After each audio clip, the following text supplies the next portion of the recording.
around the world. This is the online TV or Voice of Tapeta. By the way, my name is Jacob Bantu. And just to let you know, um, to give you some little update about the road corridor from Tapeta to Sekepie, the pavement is now in Tapeta. And just to let you know, so keep sharing the video. The Chinese are working. They work day and night in order to get this thing done once and for all.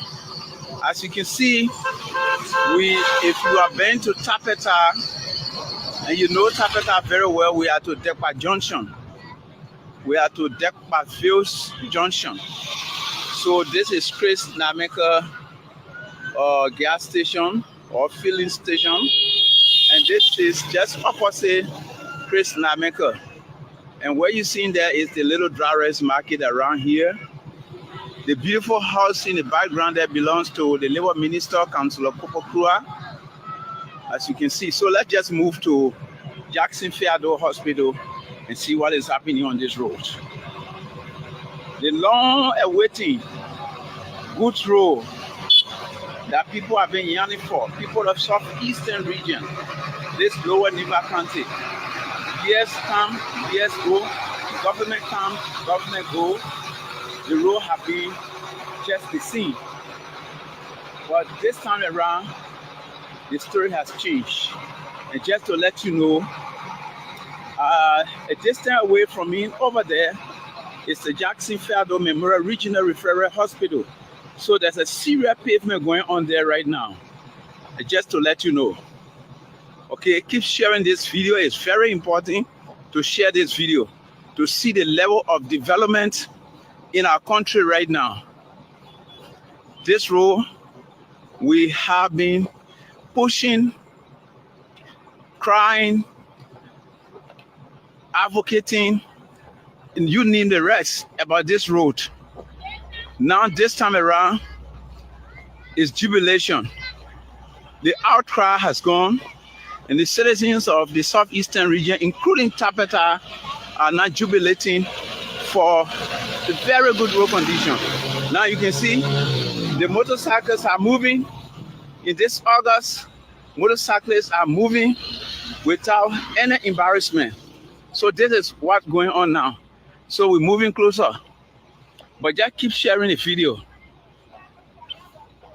Keep sharing the video. And those of you coming on live here, please tell us where you're joining us from.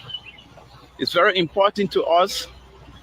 It also helps us in our survey as to who are monitoring us and from where.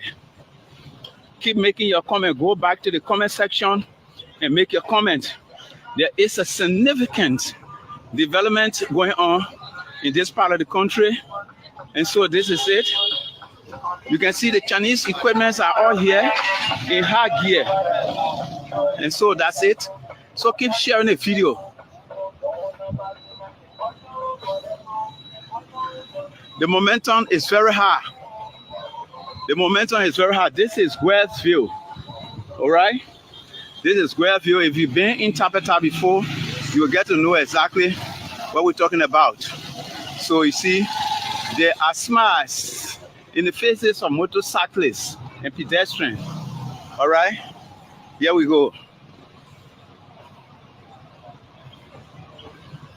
You see it?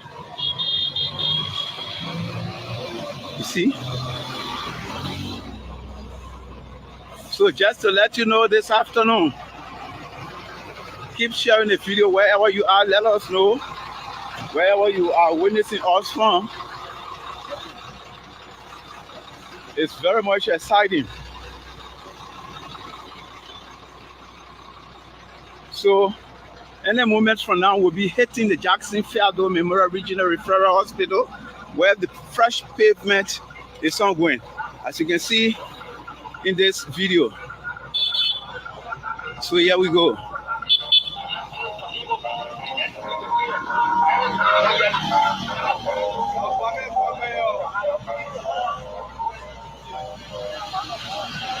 The other guy said, this is Boake government. Joseph Newman Boake, Jeremiah Kpankun government is making significant progress when it comes to development, especially road connectivities across the country. So you share the video. Those guys are in town now. Those guys are in town. As you can see, equipments upon equipments are all loaded.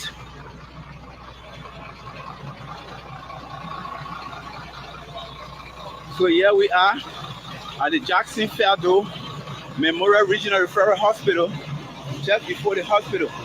Now you can see the level of work. These are the machines. The Chinese are working.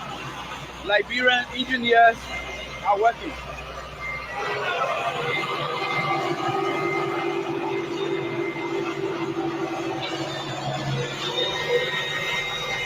This is a wonderful show. You know, share the video.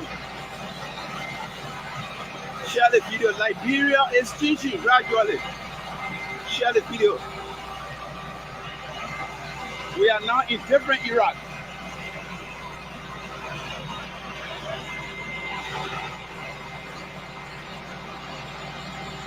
And so, before me there is a Jackson Fiado Memorial Regional Referral Hospital. I was on my sick bed just now, but I'm touched to the extent that I have to leave my sick bed to come on this road to do this life. Because it concerns almost everybody. Now, if you listen to me carefully, the way I breathe, it tells you that I'm not too healthy. But we have to do this thing for our brothers and sisters who are far and near, but not in Tapeta, to know exactly the level of development that is going on now. The road problem is over. The bad road condition problem in this region, I can tell you for free that it's now over. Those guys are working. All right, so this is it. You can see fresh pavement, very fresh.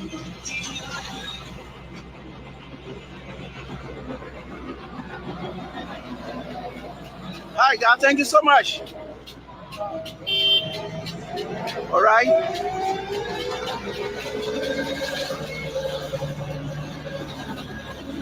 Let's see if we can chat with a couple of people here at the Jackson Fiado Hospital, just before the hospital, ordinary citizens who have come to witness this. How was it?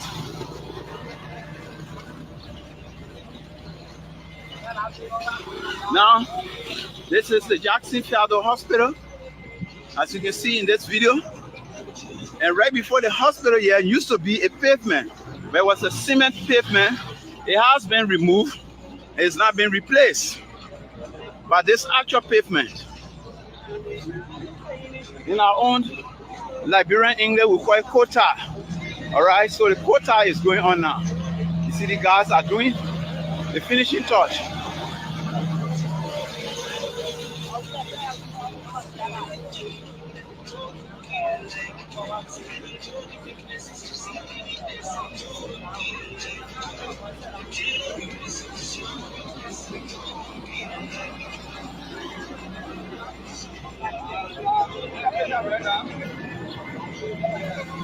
All right, yeah. So keep sharing this video.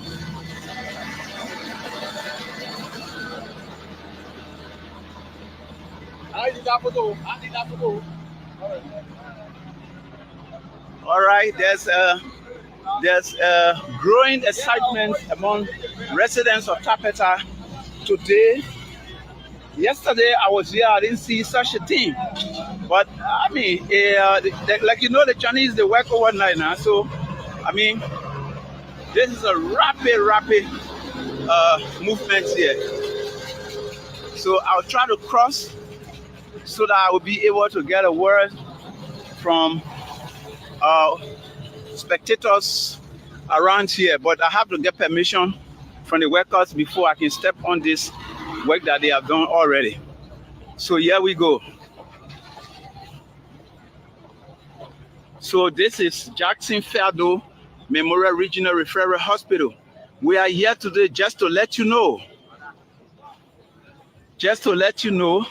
to give you some updates of the road pavement between Tapeta and Secretary. It has now hit Tapeta. Said though they have some portion behind, but they have to speed up with the hospital because the hospital has a lot of equipment that cannot stand dust. So having removed the previous pavement that was the cement pavement that was here, they need to replace it quickly so as to avoid dust going over the hospital and subsequently to damage some equipment. So this is what is happening now. Share the video.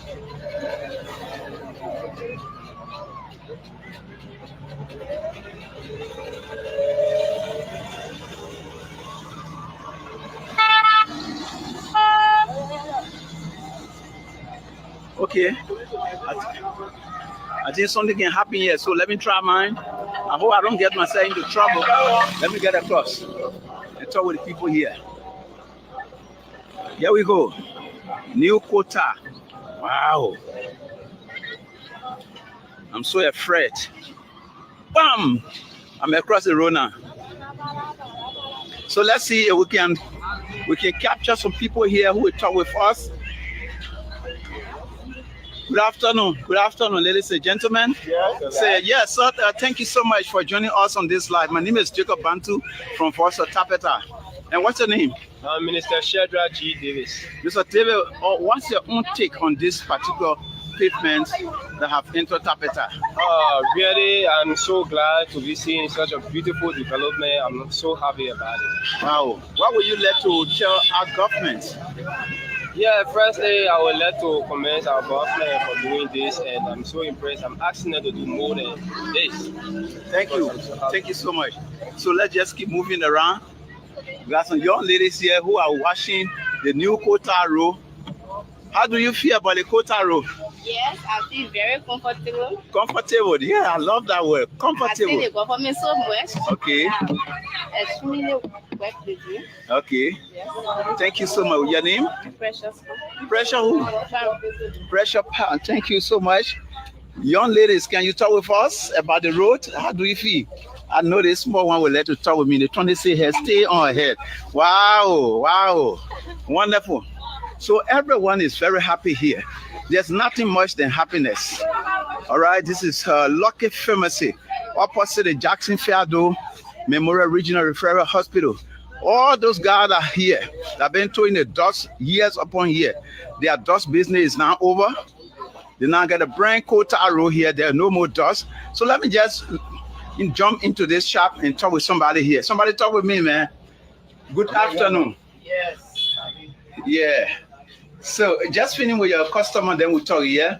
Oh, your beautiful place used to carry dust. In fact, the dust has stayed there. My hand can touch dust. Wow. And I know you are happy today, right? Yeah. You are happy because the Kota Road is here, no more dust. Small boy, you want to talk with me? Yeah. But they can't play football on the Kota Road. That's what I will tell you now. Yeah? Don't care football there. Carry behind the yard. It will be fun for you. So folks, that's it. Let's keep moving around small. Opposite me over there is the Jackson Fairdo Memorial Regional Referral Hospital, most talk about second to none hospital in Liberia. Next to John F. Kennedy Hospital Medical Center in Monrovia. And besides that, no other hospital tap this. So the hospital deserves some pavement here to avoid dust going over the hospital.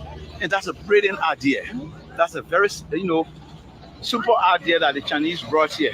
So far, that's it. This is what is unfolding. And just to let you know, this is intended to ease our bad road problem. Wow.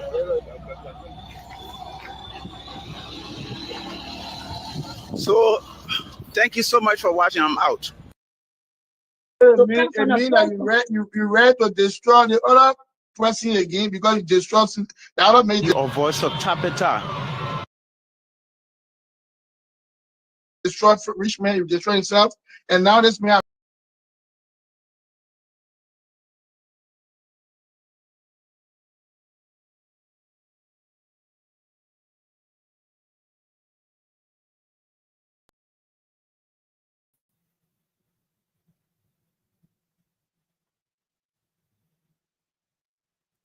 Hello, everyone.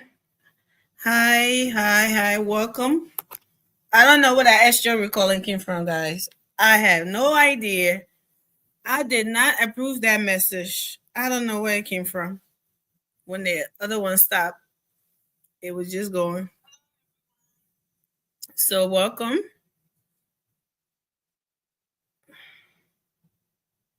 Welcome to the Nightly Exchange. Welcome, everybody. Thank you for being here this evening with me, with us. The other guys will be here shortly.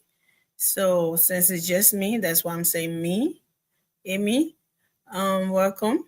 Thank you for being here. Yeah, please go on Liberia Watch News on YouTube and Facebook and share the show. Subscribe and come back and start commenting and engaging with me like we do every day. So we can talk about the good, bad, and ugly about Liberia. As usual, I always like the good, but we cannot stop everything that is happening, right? So, we're here to talk about it every day. And oh gosh, I was listening to something today, you guys, and I felt so bad. It's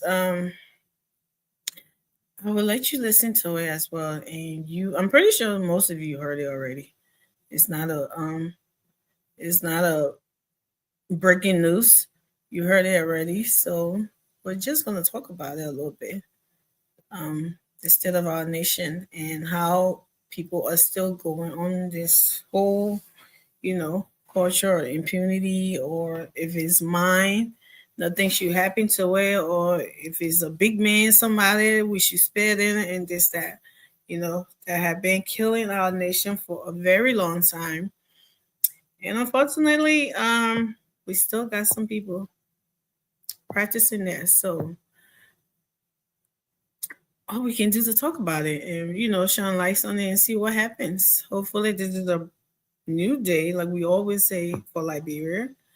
I know it's not just gonna, bad things, everything I've been here since 1847, that people would say, it's not just gonna disappear one time, in the blink of an eye. It's gonna take time, right? But still, when you hear it, it still feels some type of way.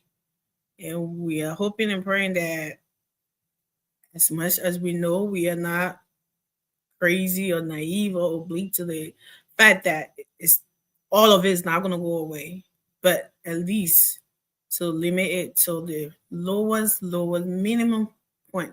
That's what we want. So we still have to talk about it.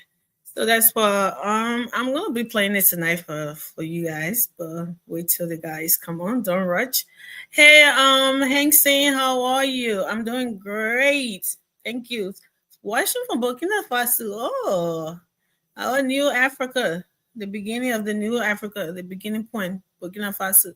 Thank you for joining us. Francis, George, Underwood, Mawele. Thank you so much, you guys, for being here. Please share the show. Our late night people have not don't know where we are, some of them. So we're trying to get everybody attention over here. Please share the show so they can come be finding us one at a time. Yeah, thank you so much. I appreciate you. Yeah, Hank saying that was Nima in Seclipia. That was the role. You're just watching. Yeah. Seclipia or something like that? No. I think Seclipia is something like that. Those two city names always got me. It always throws me off. Seclipia and Sunny Code. Which one is the capital? Sunny Code, right? Not Seclipia. Please comment and tell me which one is the capital for the Makane. I think it, if I'm not mistaken, it's Senegal, right? Help me out here, guys. Don't leave me hanging. Help me out. But I always miss like those two cities' name always throw me off. Sectopia, Senegal. I always miss them up. But I think we were just watching. Okay, Sectopia. There you go. Sectopia is the whoa, Sectopia is the capital? Francis, I don't believe you. Is it for real? So Senegal is not the capital?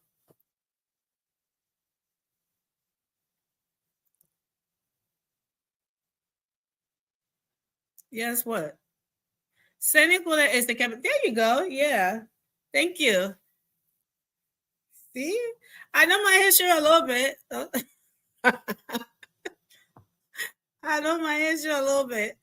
Oh, thank you. Thank you, Princess. Thank you, Hassan. I appreciate it. Yeah, that was fun. We got to do some Liberia history right now. San Nicolas is the capital. Okay. That's good. So Sectopia is just another big city in Ima. All right. Okay. Thank you. I see. And Ganta too, right? Ganta is another big city, but I thought Ganta was the capital too. I was told that no, it wasn't Ganta. Yeah.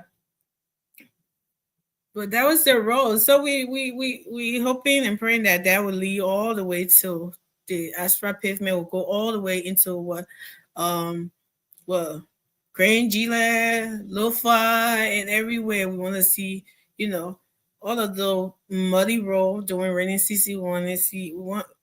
We hope and pray that this would be the last 6 years that we will see it.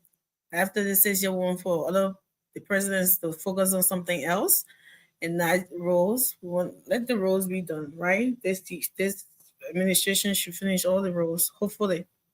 Finger crossed. We'll see what happens. But yeah, thank you. And the drugs issue still continues in Liberia. The campaigns continue. They said no to drugs campaign. And I also seen some video today. I don't know if I saved it. That the way they had, I don't know if the LDA out of handcuffs. They had the guys tied with the glove behind their backs, and it was weird looking. I just that gave me a little different, feeling to that. I was like, oh, maybe they ran out of handcuffs. That's why they're holding them like that. But I heard they were the dealers. And, instead of the ones, they don't look like the one who smoked it or get high on it. They look like the one they said they're dealers. So I don't know the difference. And the thing is, the community dwellers are so happy when they're taking those guys away. Like, oh, we'll sleep tonight. They always come on my window. We'll sleep tonight. That is sad. That not only do you have these things in the neighborhoods in a community, but people are like being terrorized, like while they're asleep and while they're walking at night and everything. And that's what people say, oh, why aren't they going after the big fish, the people who are bringing it there? That is important too. You have to go there and do something about that. The borders and the people, and I'm pretty sure they know some of the people who are bringing it in, but the community one are also important because they're they're harassing the community dwellers. So that is very important too. It's really, really important for them to get them out of there as well. But where are they taking them now is the question. Not getting them out of there and putting them in jail or sending them to prison is not enough. Rehabilitating it is the best way to go. So that's why when people say, oh, they shouldn't be paying attention to those ones, no, they have to, because those ones are there harming people when they need those drugs. They are bodily, killing people before they get to know it because they're high and all of that. So they got to get them out of there. And people sleeping in their homes and they're scared. They can't even tell them, get out of here, get away from my window. Then you'll be the next target and all of that. that's really scary and crazy. So I think that is a good thing to get them out of the communities and let people have some peaceful night and walk, hopefully walk in our communities peacefully without anybody robbing or hijacking or something like that. It's important and to pay attention to that too. So let me see, Sir Joseph. While I wait for the first of all, I seen this video today too, and I wanted to play it. Yeah, Emmy is a video watcher, y'all. I always want to watch it and come talk to you about it. So you who already say now, I can hear you. Okay, I can hear you. I can read your mind. So they say Emmy will just be talking about video. Yes, I want you to watch it, visualize it. So this guy, he's saying something on this podcast, and I think he's really. I thought he was on point, right? And this is not just the CDC or whatever. This is for every political party. But I think I see it in the CDC the most, maybe because they are always out there, making themselves visible or whatever. But this is very true about what he's saying here in this video. So I think we should all learn to have these mindsets. I don't know if he's being this bold because he's it is not his party. If he's the same, he's this, honest when it comes to the guys he support. Nevertheless, he's saying something honest, like something real here, and we all should, because this is from the whole breaking down of the, headquarters and people playing the blame game instead of them, holding their officials, their leaders accountable. They're holding other people accountable, which is very, funny. That you can't stand up to these people and tell them the truth. But you're calling other people out who are not responsible, using people as scapegoats. So let's watch this and see.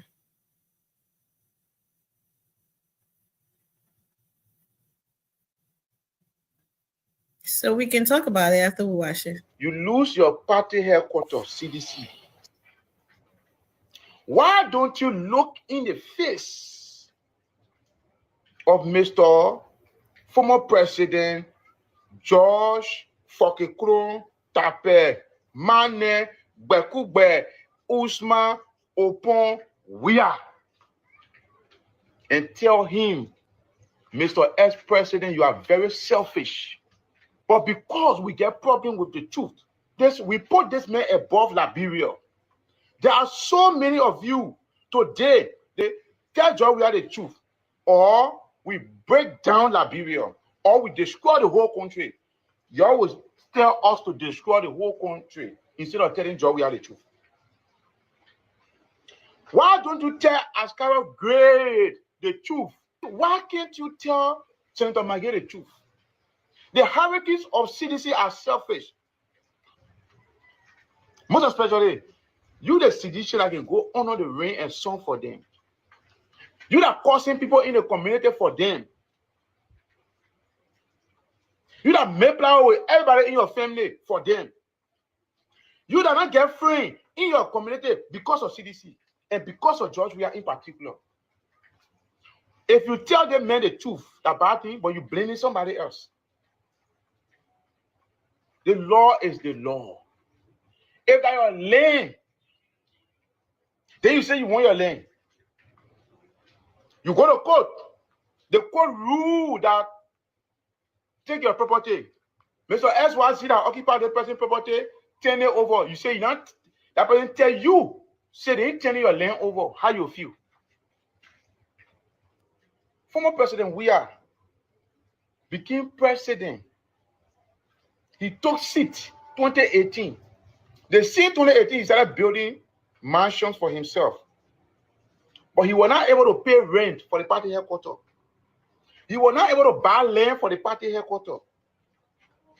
The following year, he was securing property for himself again. He bought land to build Jamaica Resort.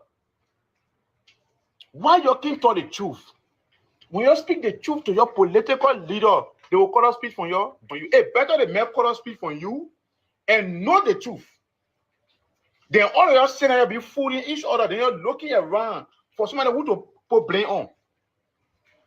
One of the major problems we get in this country is the truth. We get problem with the truth. I thought the person you love, you should be brave. You should be bold to put the person on the right path. That's why people will always get problem with me. Those who not let the truth, they will always get problem with me. It better you get problem with me than for me and you to be fooling each other. Senator McGill used thousands of dollars to build his mother tomb, to build his man's grave, but he was not able to pay for party headquarters. But the party made him rich. That the party made him who he is today. Ascara Gray, that the party made you. Tomo Farah, that the party that made you. Senator Joseph, Sir Joseph, that the party made you. Why you people decide to pay the Liberian people we hate? Me, I always tell people, some people love stupid people. Clever people love dull people. When you dull, and somebody want to use your dullness to succeed or to achieve what they want, they will be friendly with you that dull man, then the men that get sense. So, clever people love dull people. Some people love foolish people. Those of you, the sedition, the weird shame, instead of going straight to your political leader, demand him, don't beg him, tell him to provide the party headquarters now. Learn to tell your leader the truth. Then you will have a good leader. The reason our leaders always fail us, because they know that no matter how bad they treat us, they will give up peanuts and win our mind again. This man took 6 years to enrich himself. The only thing they did with you now, I will say, Munya, they did the barrel with you. You put her on your head, yeah, you rebel leader. When Joe was president here, you go get 19 cow, 20 cow to the party headquarters. When they fool the gay up, the whole says here they post paying power. While they're taking the money, they get your food. They get your food. Let the food buy the party headquarters. The cow meal that you're eating. You're eating food now. You're eating food, you're eating the party headquarters, you're eating. Mr. Gray, you go on spoon and talk and talk and talk and talk and talk. All your talk, so big mouth. You're not helping the poor masses. You serve a lawmaker, yeah. Your wedding. Liberians that elected you in your district, you said they were not too good to eat chicken boom. You carry your chicken boom in France.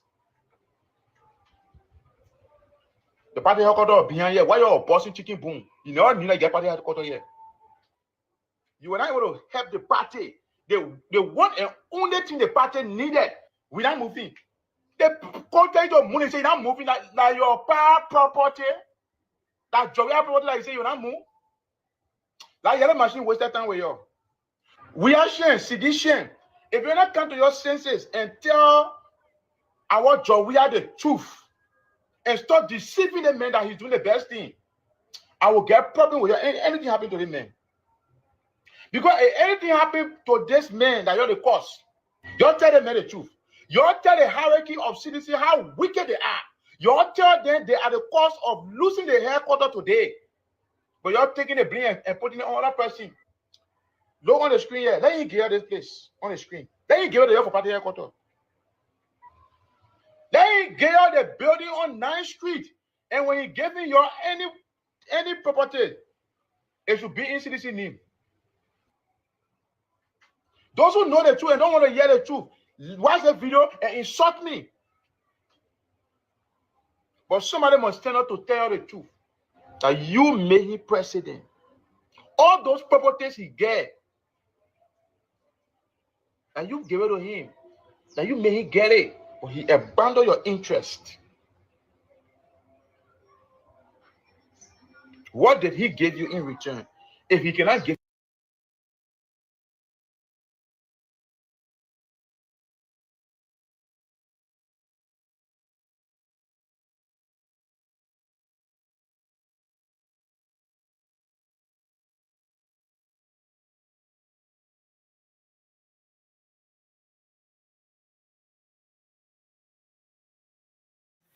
So there you have it.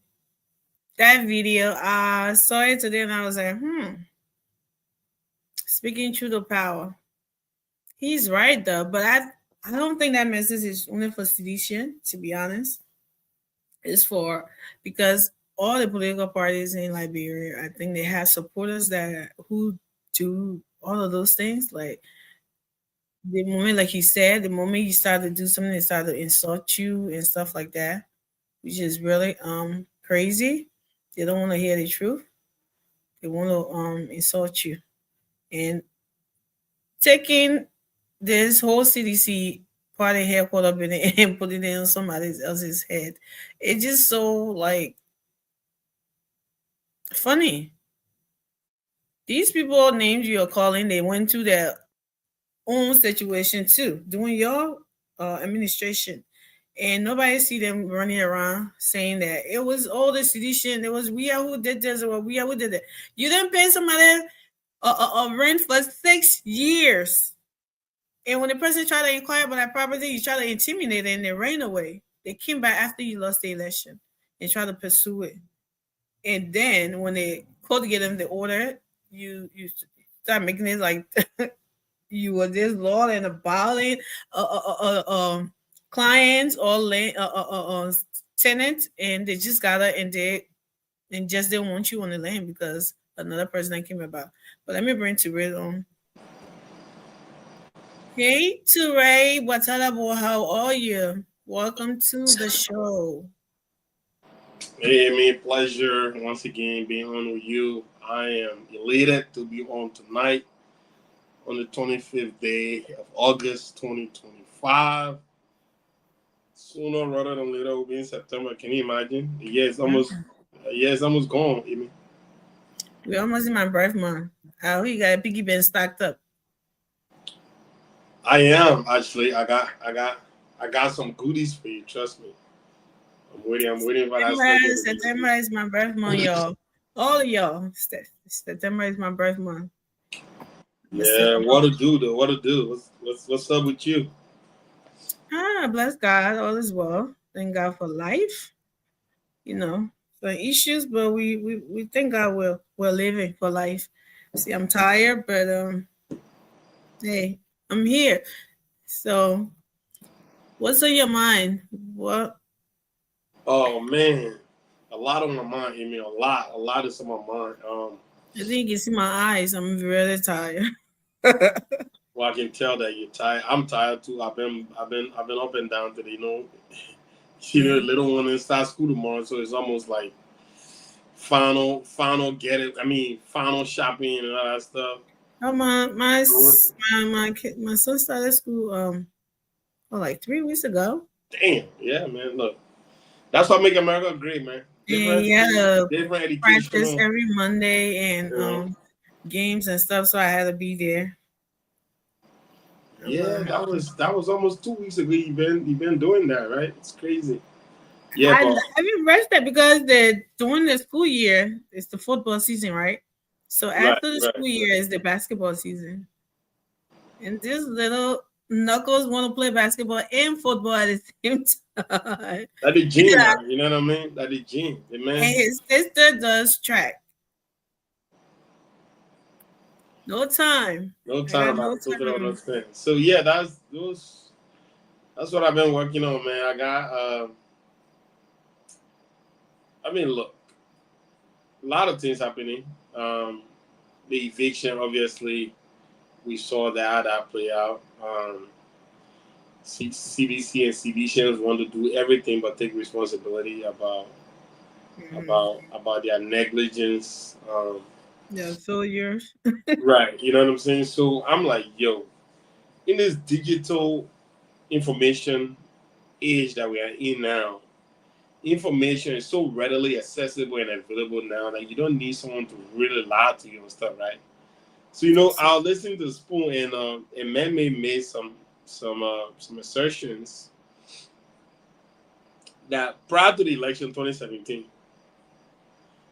these guys, they told the guy that they were getting $50,000 because they were in an election year. And then after they have won, then they'll go ahead and negotiate the purchasing of the property. The property. Then when they won, you know, power now. They neglected. You know what I mean? They did not hold on to the end of their bargain, and the guy had to escape the country to go to Ghana. Yeah, I heard you. Now, as recently when the Supreme Court ruling came out, do you know they were negotiating to buy the property? And the guy even told them, he said, look, for me to even accept conversation about you guys buying my property, y'all have to pay back. Years you got owe me, yeah. Right, you guys will have to pay back. Crazy though. So that means they were really abusing this guy for 6 years? No, the guy said he been abused of his property for 20 years, 2 decades. Oh wow. That's what he said. For 2 decades. That's why that when he was upset. That's why he didn't want to I mean? I'm so glad that he even lived up to this day. He ran away. You know what I mean? That's the thing. He running for another day. That's what he did. He was smart. You see, he who fights and run live to fight another day. Yeah, the man ran. He went Ghana. Things happened. He back. The man said they want to buy the property. He said before you guys can buy, y'all have to pay back all my rent and stuff. And that sum came out to almost 360,000 or 60,000. And he bought pay that money to the man. The man said, "We." Now that we got that, he said he would laugh. He said he would laugh last.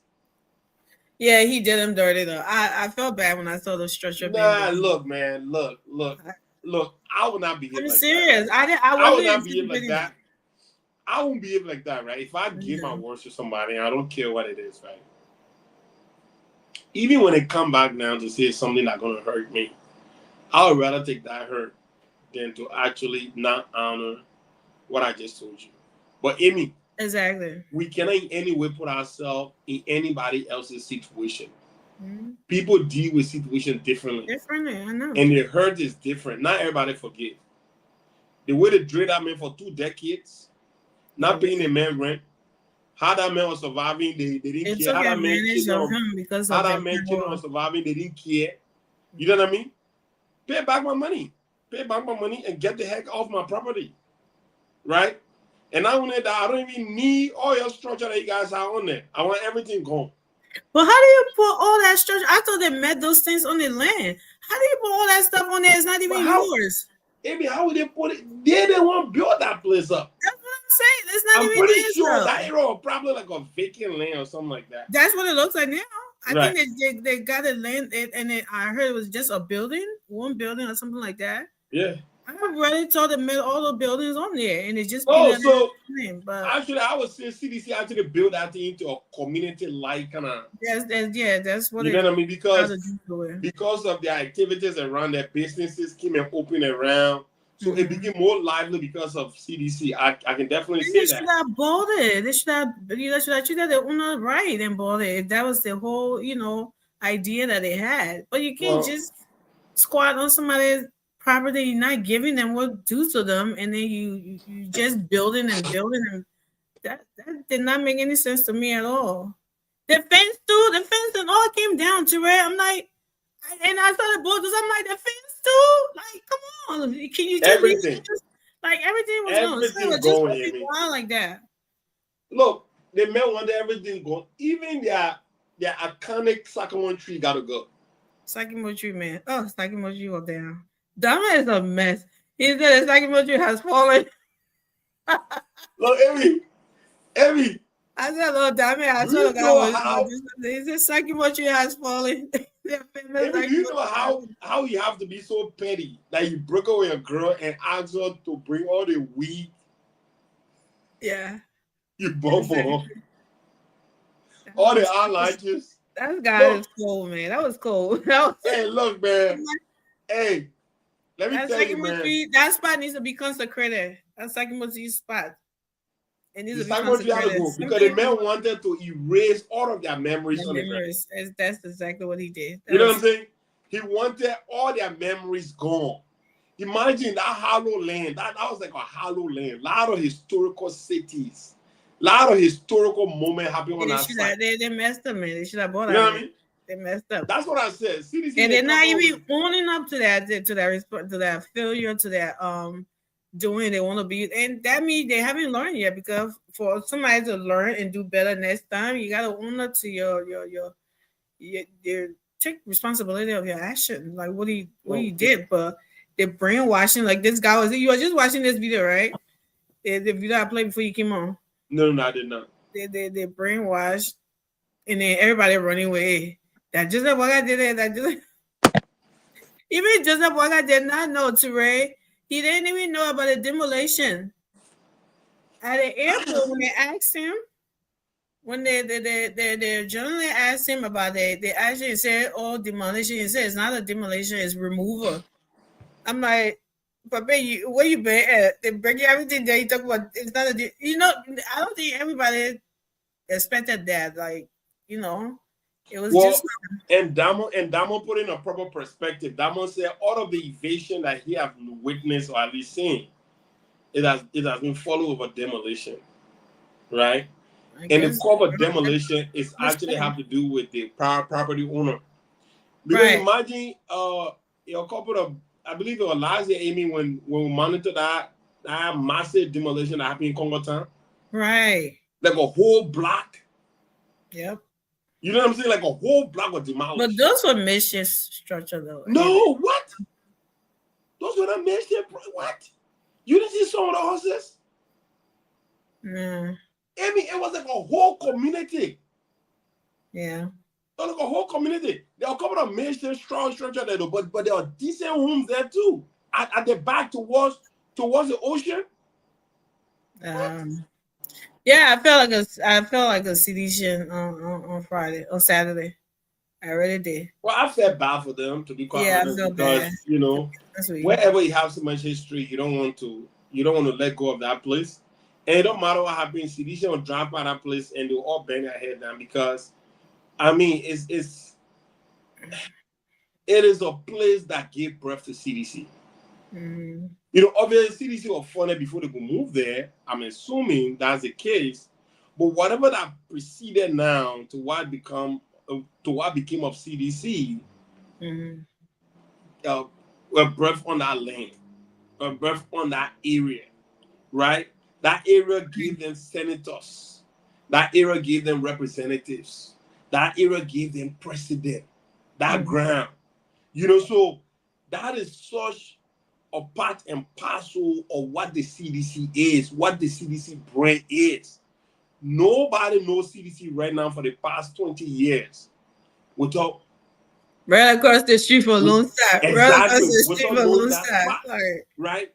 So that's the area, that one that hurts the most. It's not that CDC is incapable of getting another location. No, CDC is very, very much capable of getting a bigger location. CDC is very, very much capable of building or modernize, party headquarters, but nothing gonna bring them back to that historical ground. Right. I mean, and it's certainly not gonna have that sycamore tree. They will literally have to go plant another sycamore tree. To show that what's his name? Joe Boaga did not know about what was going on because when they asked him, just listen to him. I was like, listen. Listen.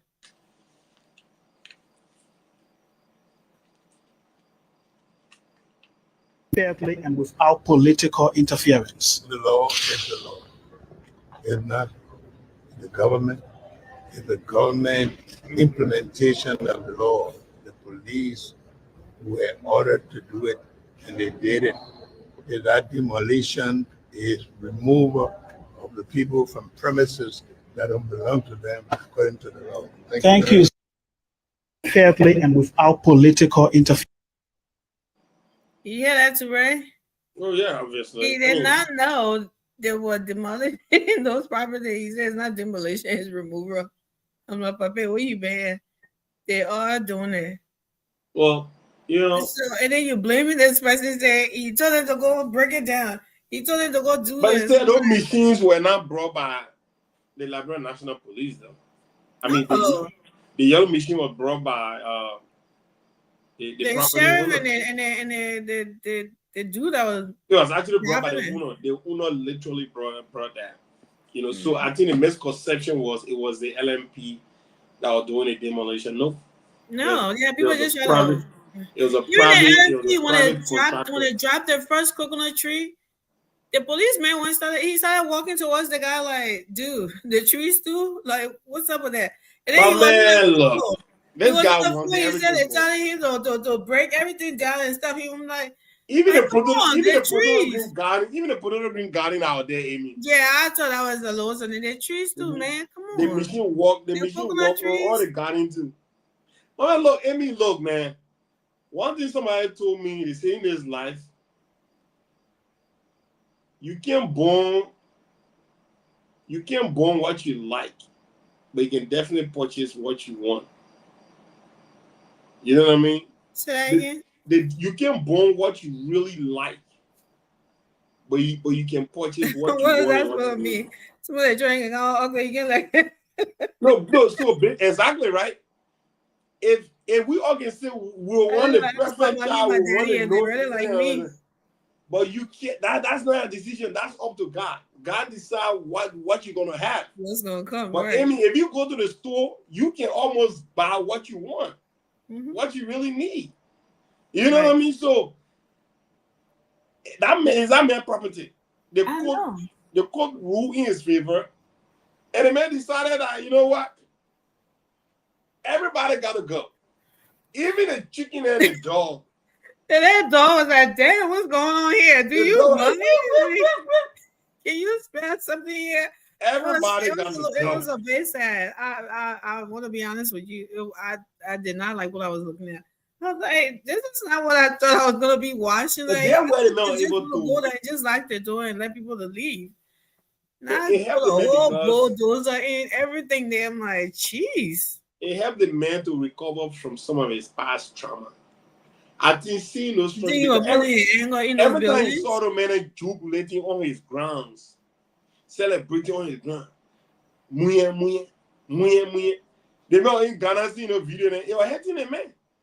So imagine that you coming back claiming your own victory. The very house that they were doing all the muye, their press conference and everything got to go. I mean, look, this is where I was like, no, everything going. When they demolished the Mona Penal's vocational school, I was like, oh my God. yo, and that is a new structure though. Even the one at Jefferson Coach was stopping. I'm like, no, not that It one. was built. It was built in Mona Penal's Memories. Yeah, well, memories. memories. But I think you know what I thought happened though. I was thinking about it. I think this man was looking at great and sitting on platform talking about we dare. It's not gonna happen. Not going anywhere. Mm-hmm. That's kind of taunting the Uno though. That's kind of taunting somebody. You know. And that's right. And I think that had the Uno kind of mad too. I think that they kind of they contributed to all that went on because how the hell this man got a court order. That's his property, is not yours. And you daring the police that is just there to take them. Imagine. Take the them. police. And the police. We dare him. We got grab 2,000 men. He always got 2,000 men in his pocket, but they never show up. They never show up. You see, And we I'm are glad they galvanizing didn't people in the 7 districts. So forces are standing by to he was not on that building committee list. I tell you, the man ain't even there. My senior man Taranta made a list. The general, I said, wait now, the general on this list. Yeah, what's going on? The general not even there. But what's his name was on there, right? The general trying to fix things. I said, do there. I said, was on there. I said, do there. Chris, you know, Joe, how close he or he done with you, man. Yeah. Even go up and down, you know. I was saying that on Carrasco live. The man saying, Carrasco, tell the president holding the ground. Look at that. Still trying to buy someone, a grown man trying to buy another grown man. Like, come on, bro. Chill out, relax. Go do something else with your life. They went and posted today, say, stand up. I know I missed you on the show tonight. But the general taking a break. I brought a lot of substance to the platform. I said, brother, allow people to say that. You better go sit down You know what I somewhere. mean? Like, allow people to say that. Apart from being sus to me before you give me alone. Let the audience, let the people that make like the people that sitting, taking stock and taking polls and knowing exactly who's value, blah blah blah. Let people do that, but you yourself should not indulge into self-praising. You know, I don't think it's professionally called for. But that's the kind of country we got, though. That's the kind of country we got. But Amy, you did not see our tape going around the that LDA.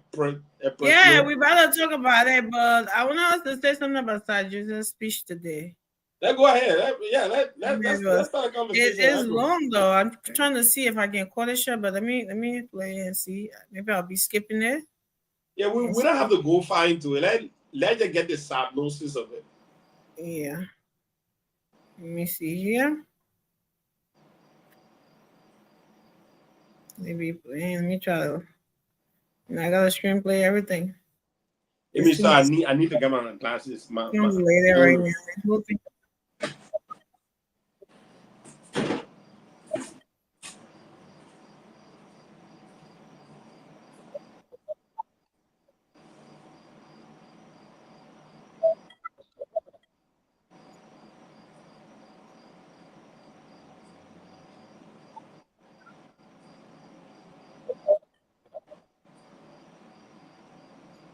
First of all, thanks to my colleagues who we have served in the legislature and the Liberian Senate. My chairman is here, Honorable Marvin J. and Senator West and Tender. These are my big brothers when I went in the Senate. You stood with me. And you told me you are welcome to the Liberian Senate. I want to say thank you. Thanks to all of you. I want to first of all say thanks to you for coming. And beyond that, since after the election, the 2023 elections, you voted for me, you ran campaign for me. Some of you are just seeing you today.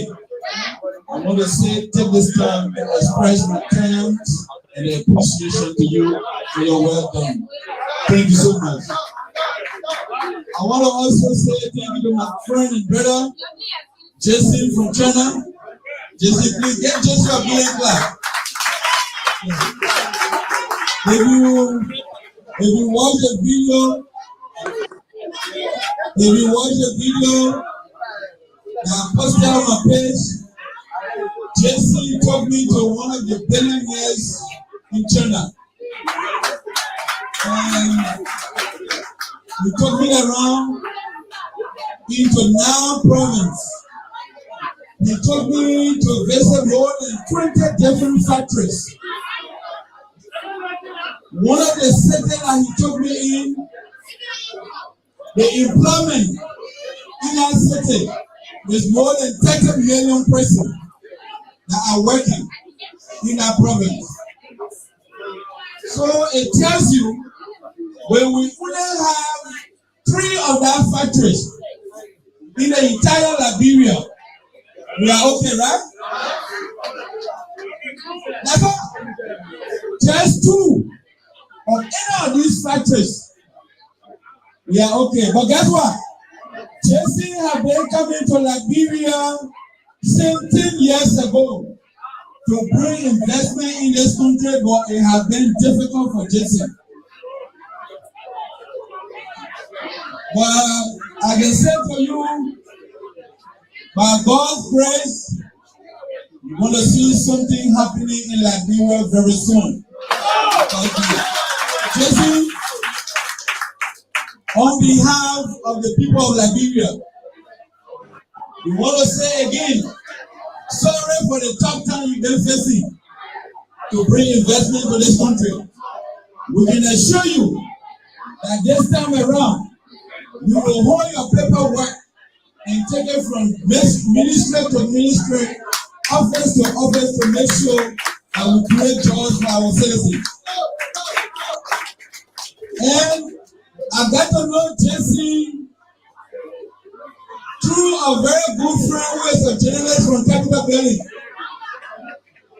He came to me, he said, "Monet, yeah, one paper here, some Chinese people won't come, but they're looking for who can invite me." I said, "Monet, move right in front of me." But later on, you know what? I said, "I'll test this and see whether it's going to work." And that's how we were able to send the invitation and the individual, and then Jesse and his team came to Liberia. Well, when people do us well, we have to say things to them, right? We must recognize them. Then our friend, brother, who introduced me, who come to everybody see you, my man. They were like journalists. He want people to know, but people do too. I will tell them thank you. There's a man that introduced me to them. I want to say thank you. The reason you brought these people to us or to me, or those invitation documents, because we have integrity and we understand the needs of our people. Based on that, just like you are a journalist, but I'm bringing you out here because I want people to understand the importance of investment in our country. Journalists are also finding ways and means for investment to come to this country. So I want to say thank you for what you have done. Keep talking to people. Keep encouraging them to Liberia. Don't give up. Things will be better for our people. Thank you. I'm happy to be here. My colleagues told me, you know, don't talk about politics. I say I can't talk. You know what I say? I can't talk small thing, thing. Everybody, don't try again. Everybody paying my invoice. People been calling me. Why in the US? They say, don't try again. Okay. I will not talk. If I'm not talking, when you come on me, pull my legs. Because if you pull my legs, I will clarify. Hello? If you pull my legs, I will clarify. If you telling the story and you don't tell the story the right way, I will make sure I put the story on the right position. That I'm clear. So, if you want to talk the story, don't call my name, don't talk your team. But you call my name, they play in game mistake. I say, no, they're not happy. I'm not happy here. Because me, I have said, I will say the truth to the Liberian people. You understand? So that's it. But let me say this to you. I'm happy that you're here. The same position you are in and the same position I'm in. I'm also seeking membership from PAP. You understand? I will say find a way to be member. And you have member. In fact, some of you get membership with me. What are check in there? You understand? What we want to bring into this country, no one man should control a political party. No one man has the authority to control and direct the life of the people. And PAP is approved by National Election Commission. You see somebody who you think is capable of leading this country, you will vote for them as Senate Bureau of PAP. Hey.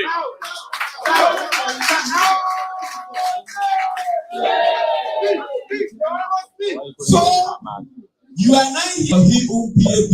No. That's why you are sitting here. Your effort of coming, you may not have it today, but your effort to come and sit down is a contribution. So, therefore, you must be respected. You don't have to have money before you are an executive of PAP. So, even if you don't have it, you must hold a position within PAP. So, Lord, party for everybody, Lord. The next thing, where we will preach to the leadership of PAP. Even if you don't have money, you want to run in your district, we'll put rally around you, we'll support you to run.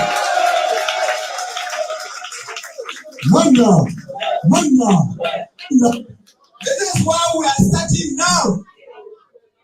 If you want wrong, when a convention comes, you don't have it, you are a better basketballer, we'll put hands around you, we'll walk behind you, we'll support you to make sure that you win your district.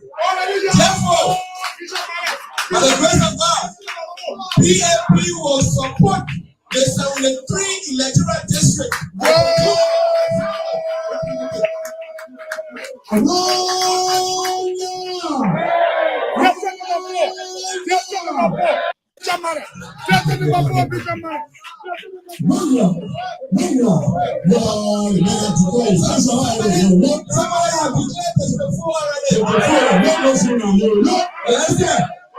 So, I want you to know we are here to work in the interest of our people. District number 5, local county. District number 5, local county.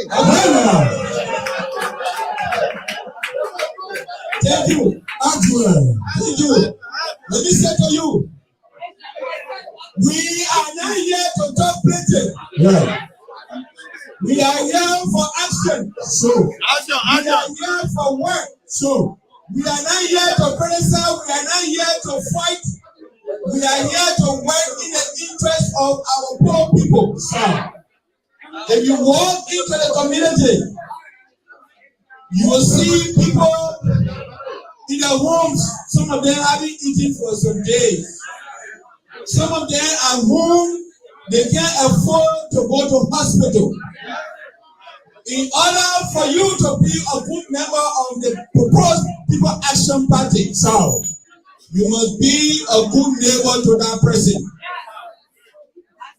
That's the intent of the proposed People Action Party. So your neighbor can be around.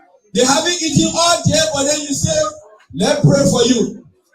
No, and not prayer time. That time for you to share some of your rights with them. Yo, time praying now. We need action, yo. Crazy. Pray up more than the says, yo. The Bible says, faith without work is what? Death. So we're not here to talk plenty. Action. Where our people are struggling. Could you imagine some of you go to Waterside? Yeah, you can say Waterside, yeah. And that's what? Propose PAP after the Saturday, the foreign Saturday. We are going to Waterside to make sure Waterside is clean.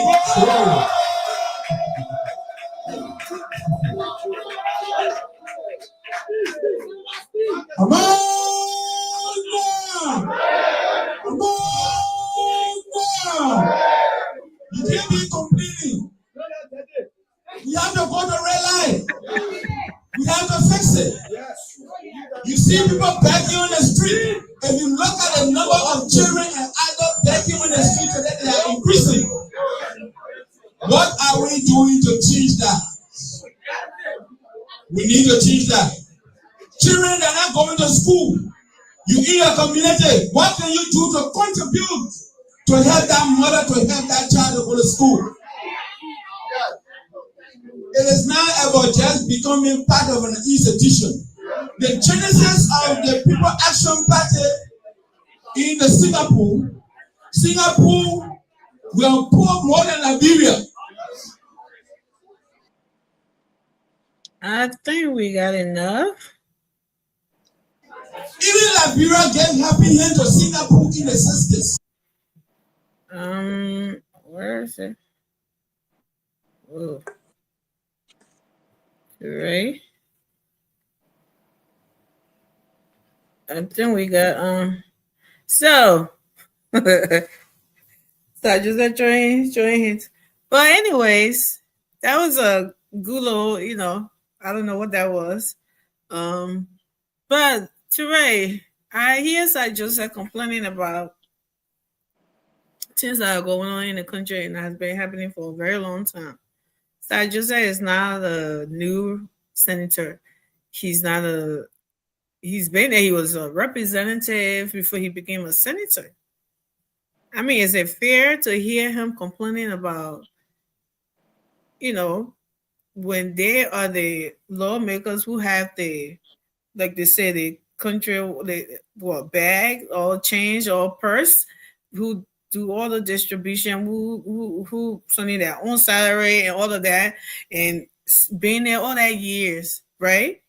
Today, you're telling us what is happening, how children are in the street, how people are hungry and stuff, because you're opening up a new political party. I mean, is this really genuine? Should we be listening to people like Sir Joseph about something like this? No, Amy, absolutely not. But we can still give him the benefit of the doubt. Yeah. You know what I'm saying? But she will believe it. She will believe what he's saying. Does he really care about the people? Does he have the people at heart? Absolutely not. Sir Joseph and his likes, these are people that have benefited overwhelmingly from the state resources. You guys ain't came in with nothing. They came in with nothing. Mm-hmm. Those are new, those guys. They will tell you. That's some of them were capping around Monrovia. And that's why some people are getting frustrated. Right. Or at least some people are getting, absolutely furious about the fact that he left the CDC, because to them, that anybody who Joey had contributed to their shine or to their arrival, that person should be indebted to President Weah, former President Weah, till eternity. But yes, indeed, Joe Weah did contribute to making these guys. They have all fanned over now to doing their own thing. But they got resources. It's not easy to form a political party, and these guys are doing it readily, freely. Look at Musa Ability, guy is ongoing CMC. Now Sir Joseph got his, and these are both people that are in both the upper and lower houses. Right. So should I believe that what he's doing is genuine? Is he really doing it for? Is he doing what he's really, preaching? Yeah, because it's yet to be seen. Yeah, because I mean I understand what he's saying and it's true, but dude, you've been a representative who has been on the, I don't know, what is it? Was he the one on the Ways and Means or whatever? You've been a senator who, I mean, Judge Weah time, everything was on the speed, right? Everything was passed. I mean, when did you then realize? I mean, should you be the one that's telling us about how this is happening and how that is happening? This is why I'm having a hard time, listening to him. I mean, and like you said, we cannot dismiss what he's saying, right? But you're saying it like you just came in and you're trying to do something like you didn't know about it, or you had no means or ways of changing that. It has been there for the past, I don't know how long. These things are not new. How come you just saying it now? Because we are talking about you're opening a political party, a new political party, and not. But when you were with the old one, everything was, said and done and passed whenever, however.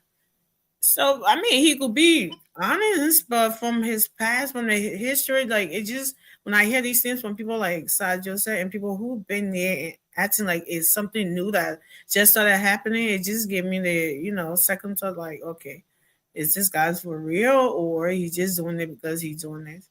So that's what and then he talked about it, the Asian guy, the Chinese guy, about how he has been trying to do the 10 years ago. You were in there 10 years ago.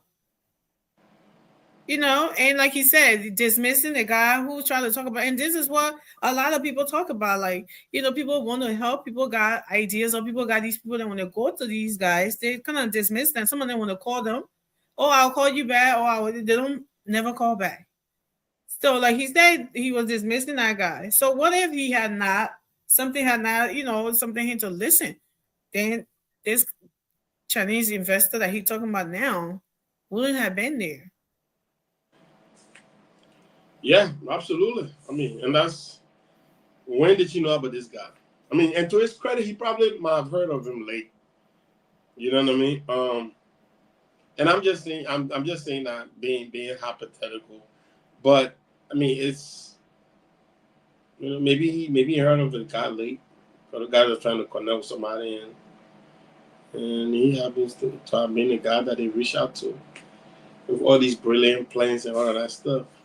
Mm-hmm. But hey, man, anybody can build factories, but sustaining the factory, that's the problem.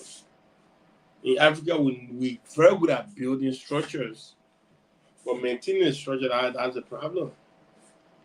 Because if you're not building economic situation around those structures, people are not going to come. You have to force migration, right? That's why decentralization comes to play. How do you want to carry good in Lofa? You can carry that. But the people that's going to benefit from the good, they're all in Monrovia. Right. You only old man and Papet in the village now. That's why the old man and Papet in the village, they call it now Monrovia for beg or red. When back in the days, that was never the case. People used to grow what they eat. You know, but now you go into the village, you need to carry chikisu. You know, back in the day, people going to the village, like chikisu, then people used to buy chikisu there, some like alcohol oil there and stuff. Right. But nobody traveled to the village with red oil. But today, people can travel from Monrovia with red oil to do that. You know what I mean? Like, things have changed because we feel to decentralize, feel right.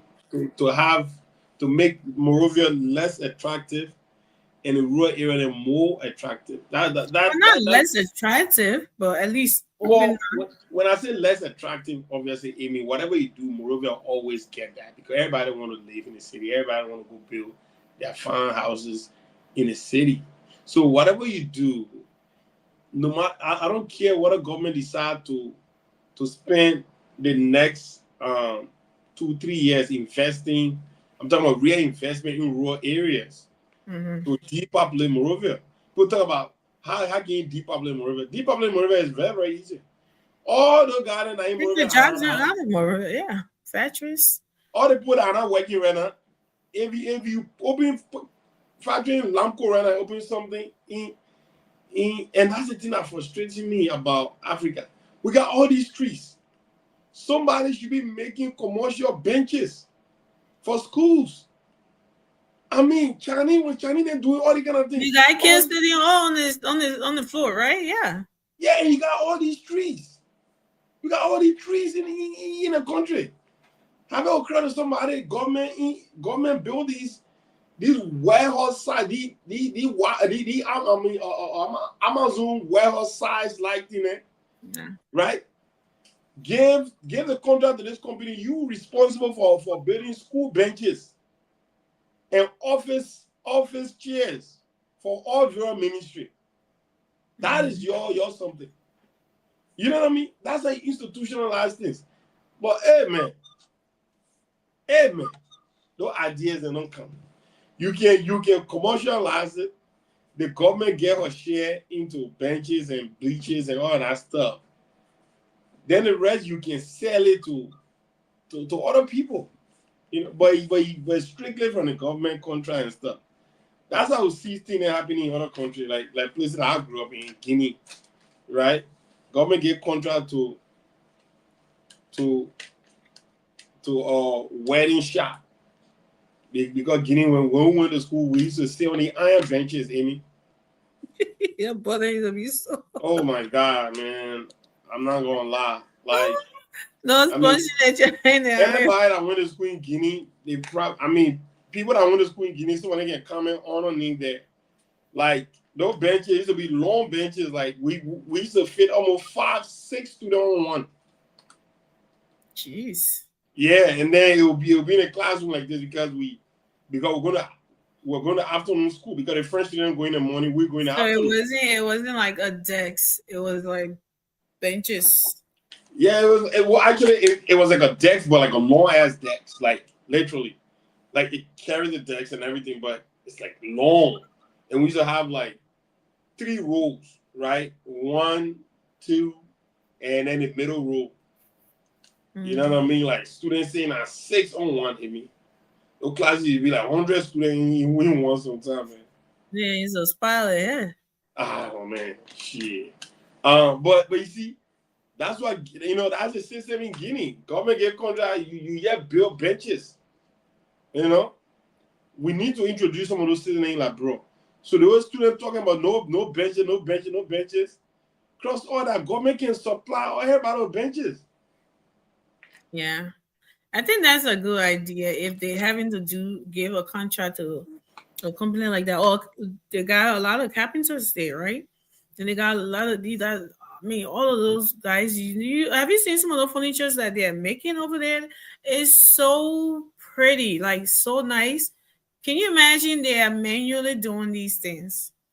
Imagine if we give them the tools and stuff then to do it like how it's being done in the Western world, in Asia or whatever they got stuff then to do that. I'm pretty sure they will do well. So if you kind of look at one of those guys or 2 or 3, I give them a contract like a whole shop. Sometimes the whole shop they got like 5 or 6 persons in it, right? Furniture's building something. Do that, and then as you're doing it, the government can give those benches out, like you said, to schools in the country, and have that's job you're giving to Liberians too to do. You just make them to do that themselves instead of having the kids sitting on the floor and it be all politics all year round. Nobody will see them till election times and they're pointing them out. Oh, the kids sitting on the floor and blah blah blah. That would be less of a issue. I mean, we are just lazy and we lack innovation. Yeah. I'm sorry. We just lazy and we lack innovation. Everybody just want to lazy. Some people get offended when you say Liberian. Not all Liberians, but most of them there. Because the thing that I see all the time, every little thing, we want a government. We want a government. Even the water falling behind your house, the drainage system. Let me come out. What is the government? Let me come out. I'll be whole liable. If any public whipping I'm gonna take, I'll take it. But I'm saying we are lazy and we lack innovation. Okay? Amy, Labrador is 170, coming to 79 now. 78 years old, yeah. You know what I'm saying? Like, we have tried so many things. We've been around for so many years. Oh, yeah. Right? There is no way you can tell me, say, John said we're damn lazy. We've been around. Exactly. We are damn lazy people. We talk more than we act. Thank you. Look, at the end of the day, Amy, right? Go Labrador. Well, some of us want to act, but we're not in a position let me tell you, Amy, let me tell you. Go Labrador right now. All the major constructors are all Guineans. Yeah. Come on. Sad. Even people that are laying tar. Amy, I just completed my mom's house. The men that did it work, that pellet got it. Because the Liberians are being lazy. When you're trying to hide in, they got excuses. Excuses almost steal from you. All we want to do is just chill. All we want to do, look good, dress. Someone else said we dress with slipper on. I don't know say who taught it out of standard. But that what happened. You gotta improvise, Tori. No, that what happened. Labrador never used to dress with. They wear slipper to go. Literally shower slipper. I don't care how Labrador man's shoe is worn out. They will manage it with that shoe. But the wear slipper, these are some of the things that are imported from Guinea when people started coming back from all the bad things from Edna, they brought it to Liberia. This is what I was saying. sometimes migration helps and sometimes migration Yeah, sometimes it mess things up. it messes things up. If you go like, bro, the generation that are born in Guinea and places like Ivory Coast and other places, when they came, they brought their own attitude. It's so dirty from this country, you know. I mean, I'm sorry. I'm not going to but when I was in Liberia in the 90s, the way Liberians took care of food, cold boil and cooked food in, was something that, like, the flies and even the roasted meat, and they were, you know, have things covering it up and everything. Oh, yeah. During the war, I remember when I was little, we went to Ghana and we see the people just put a food on the table like this, right?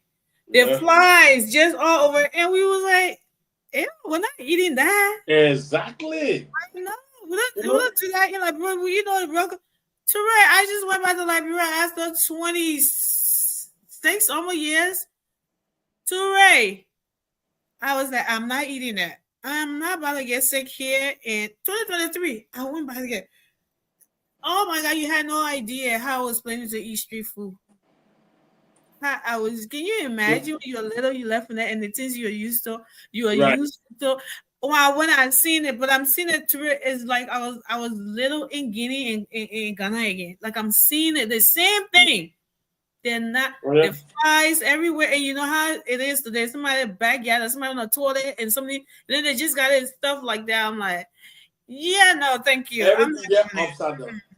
No, it's everything else. Always bring all of the exile going, the refugees thing. They brought all the bad things back to Liberia and abandoned what they knew, the good practices and the good things that their own culture and everything. They threw all that out the door and brought it back. But I mean, to their fans, the environment individual grow up in have a significant impact on your social, you know, development and mindset. I don't care who you are. That's what I'm saying with Kim and Morocco yet. There is no telling. Like, we are pick up some American noise. What was that back home? The one that will go for a Kachira. We'll go for a break. The little flower guy be eating a time is move for him, man. And you eat it, right? I cannot do that today. I mean, you know. So I cannot do it today because you know you'll be fighting the fly. Move for him, man. You know, that's what we knew, right? But now you'll be like, nah, yeah, I'm not doing that. It's like, the flies out. They'll be like, no. It's because of, I guess, the environment, like you said, where we at now, and the way we adapt to that. Even people that came from Ghana, people that were refugee in Ivory Coast and places, they all came out different and everything. But look at what Lynn Lagwa writes. Liberians are lazy, incompetent, and dishonest. Exactly. They don't charge accordingly. And they don't charge according to the value of their labor. They charge according to the customer's lifestyle.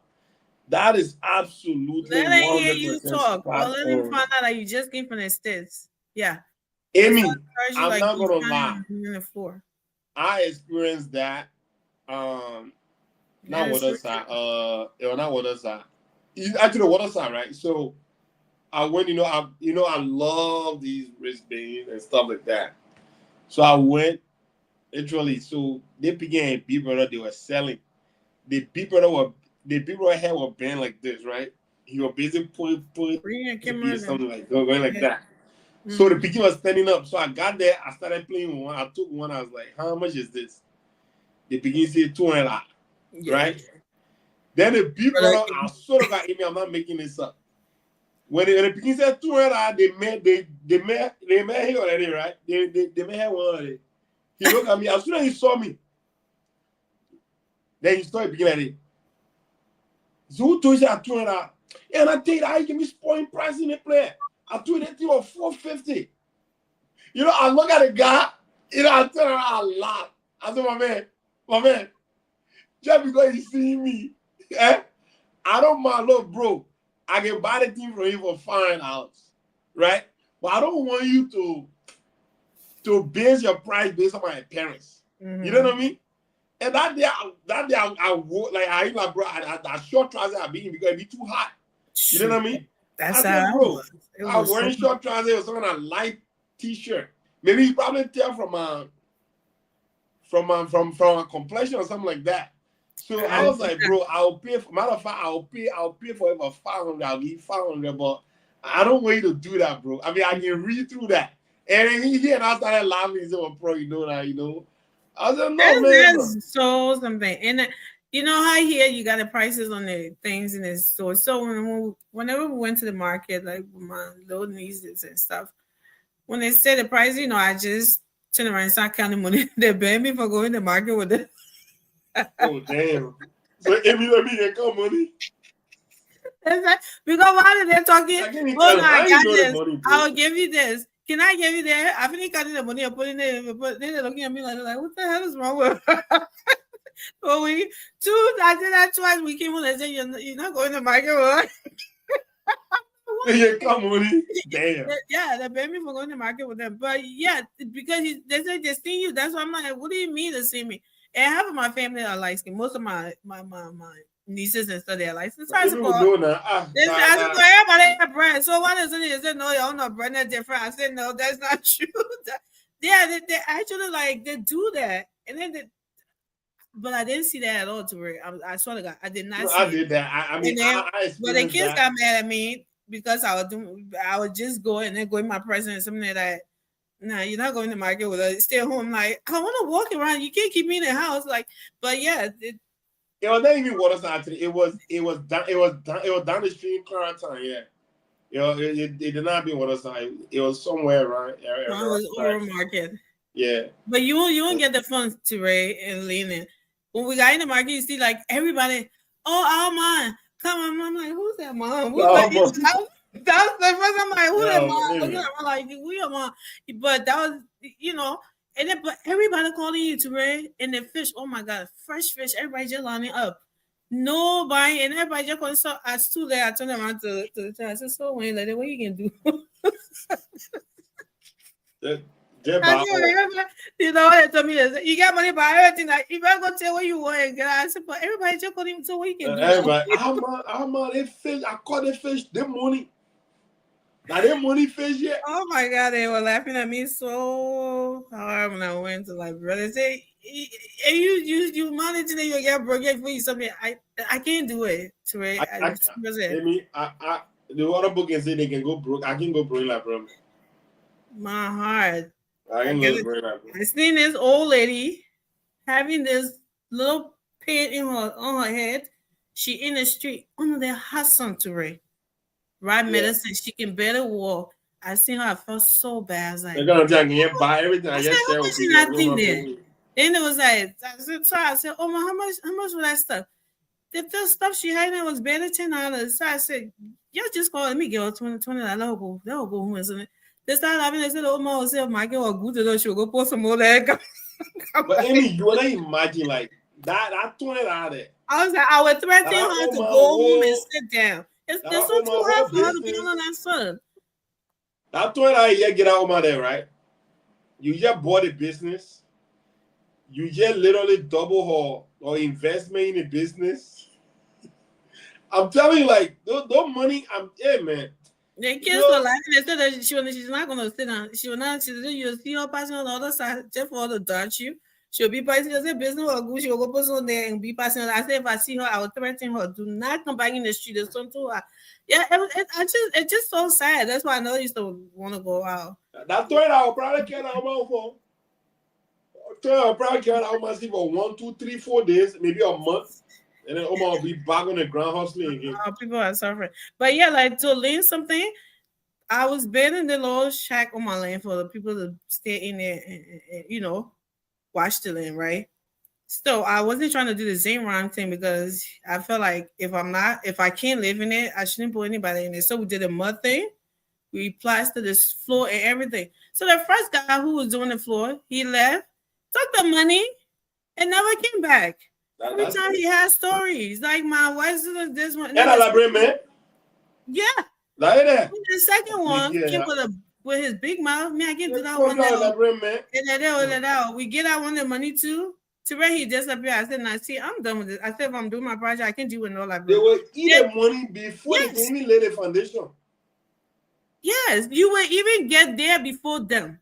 And when you tell them you guys there in the country, you gotta get this stuff. They say, "Oh yeah, I'll do it. Yeah, I can do it."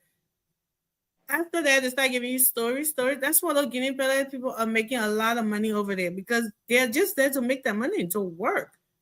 All Liberian people, they are so like dishonest. They don't even know the job well. You're trying to patronize them and something for them to get something. But no, they go to the car wash. Then the car wash, then you can find the quarter area and stuff. Those Guinea boy and Burkina Faso you see that play. I want to brother them. They just want to be. They want to be dancing around the block. They want to be watching football Guinea. They want to be sitting out. Somebody taking it and giving it to them. They want to be sitting out of the intellectual business. They all they all want to be intellectuals. Speaking big book then, big English then. But damn broke like that. Yeah, they want you to give it to them. Without doing anything for it, you might take it and give it to them.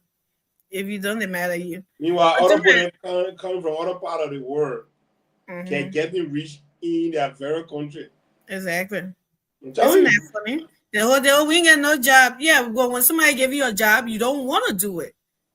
You want to be lazy. There are a lot of things that people do over there. People want to help Liberians, but they're not up to the tax. That's look at Nigeria. How Nigeria excelling in Liberia.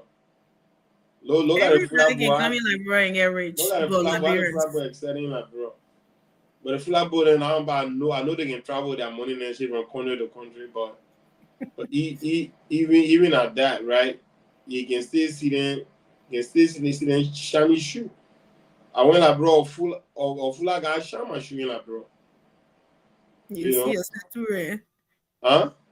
I said you can see yourself through the shoes, huh? Yeah, man. I went Broad Street. Yeah, man. They got king. They got bread. Huh? My neck of the wood. Yeah, man, I'm moving and man, knocking. Shine your shoe. And man, can I put my phone and beat at it? And man, to the soap water, wash the shoe fresh. Wash it for it was sneeze your way. Then the man tell me to move out of I put it on, wash that one. Then as he finished it on, he tell me to put it on, put the polish on it. Oh my goodness. And I step out like, oh, I could see my shadow in his shoe. Yeah. Do that. Liberia is a great place, but our people, man, the laziness and it's just everybody, even the baby in the country is corrupt. Systematic corruption, like seriously. That's what people know. No kids to go buy you something, or come by and tell you, "Oh, that's so amount for it." No, they're lying. They're keeping your change, like stealing, and it's bad. Seriously. But Amy, I truly believe that we all become product of our environment, of our communities. Is that well? You're right. Yeah. Once you, I guess, get rid of that, things will start to get better. It's not going to disappear at once, but it will start to get used to the new, system. Right. So this is the video tutorial that we all listened to today, and we'll discuss that. Let me play it so we can talk about it. Hello, Liberia. We can't get enough. Can't get enough. Every day we get different. Take your phone to her right now. All right, let me go to the office. I'll call you right back. Do not cut that phone off. Go there now. Are they tasting? I'm going at you.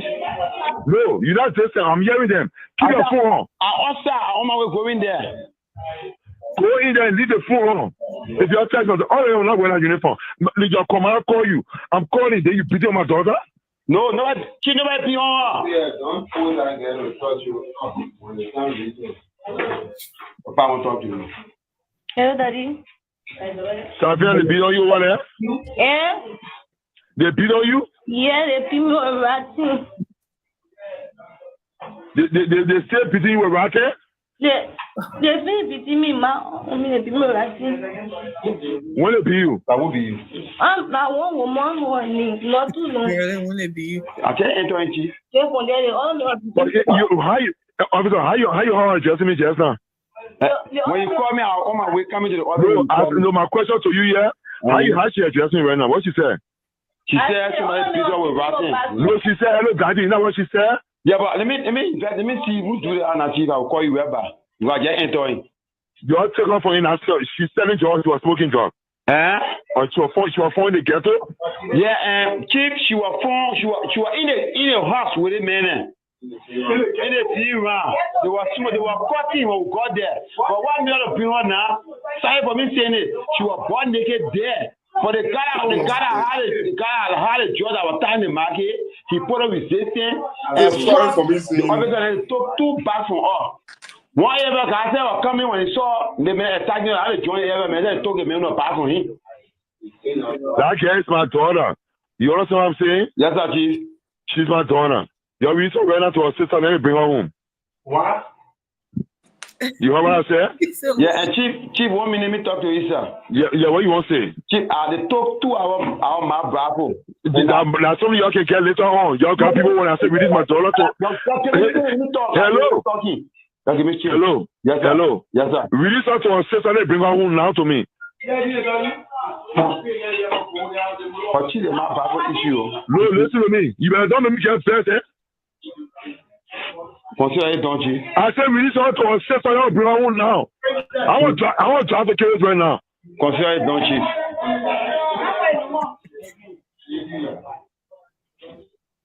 The man who you arrested with the truck, I said release my daughter now. Keep the man escape. Look, you know what I mean? No. So you cannot release my daughter? What you saying? Chief, somebody can guarantee her. People here. Let me do my own piece of job to guarantee her, chief. Oh, you talking on the phone, I should get you my wait, I come to the case right away from me. Wait. You understand what happened? I say, hey. I'm driving the case right now. I don't want to fucking see you. I don't want to fucking see you that DA bidding when I get there. I don't want to fucking see you in DA bidding when I get there right now. And all of you, then you tell me I'm doing my job and can you tell me to do your job? No, you talk to me on the phone? The people here guarantee her. That will do a guarantee. No, can just you telling me I should give you a chance to do your job? I mean, you spoke to on the phone right now? I said the people can guarantee her. The people already here. So that will do it. Okay, let me say something so you can understand. Yes, sir. You are the one who sent your telephone number to me. I want to see you in my office tomorrow morning. You telling me to give you a chance to do your job? No, I don't. And what you just told me? You might ask Marshall people what happened. Are you ordering me to give you a chance to do your job? Chief, I said the people already here to get from the here. I think your daughter, your. I said, they're all my children. I'm telling you, they telling me, say, give me a chance to do my job. No. Right? I'm driving a Caribbean. I'm driving, no. I'm driving the Caribbean. Now you are talking to the people outside there, give me a chance. Not you. I think you're in the north. Other people talking to the. How can a grown up girl? You can't make hair? You can't do makeup? You can't bake? No. So to Ray. Wow.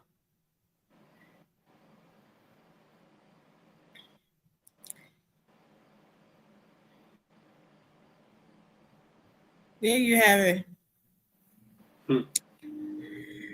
Poor guy. How much can you say? How much can you say? That guy should be gone by tomorrow morning. I mean, intimidating the young officer or whatever. I don't know if he's young, but his whatever.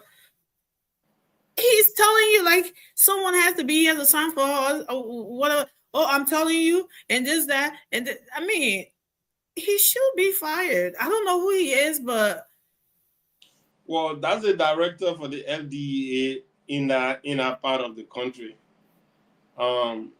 But it speaks volume to an entire systemic, kind of issue that a lot of people, this country is facing.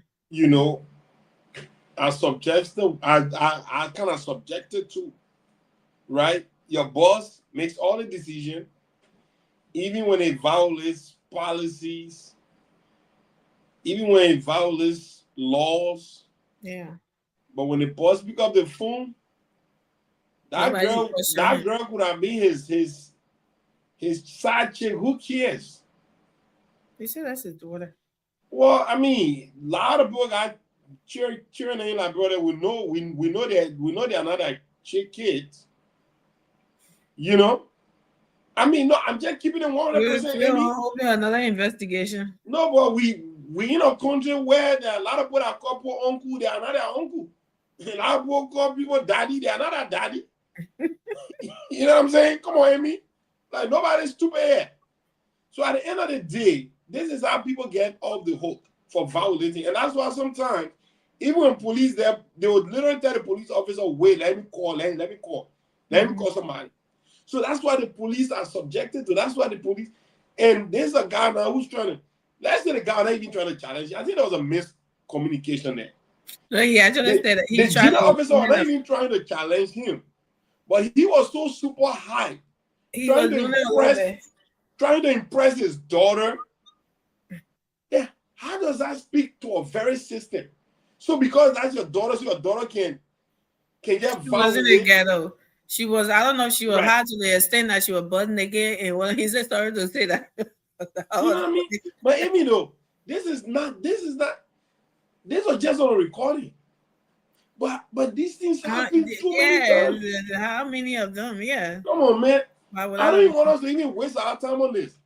There's a guy who really came on the limelight, but now the boy's in the president's court now to take action. And that guy should be. You think the president heard about it? It says in the deed, the boss. They're all over here, boss. Well, the DEA. What is he? DEA director? What is the name of that position? The title? What? The director or the what? The DEA what? Yeah, director. Okay. So he's the one who has to take care of that. Well, this has made a national news, and such deserve a national leadership involvement. This guy needs to go by tomorrow morning. You know, one thing I love about Guinea, right? The president ain't get wisdom.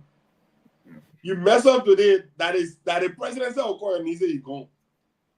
It will be on the public radio. The president is saying, "Decree."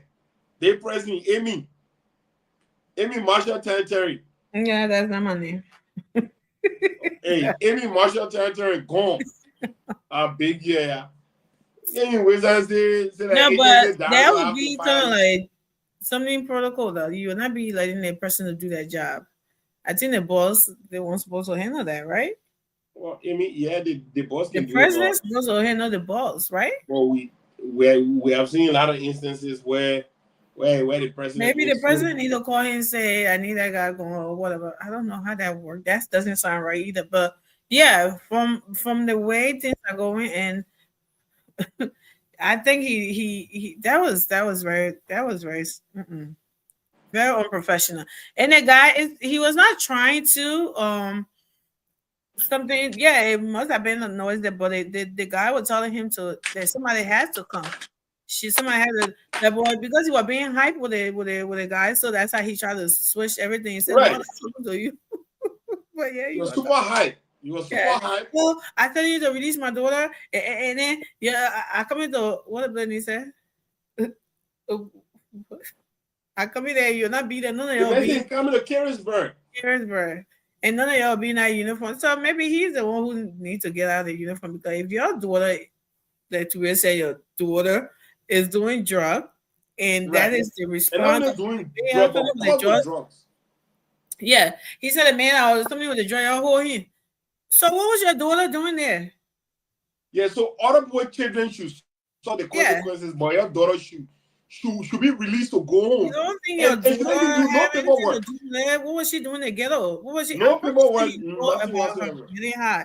All about this, her problem. That's why he was so quick to call, and that's wrong.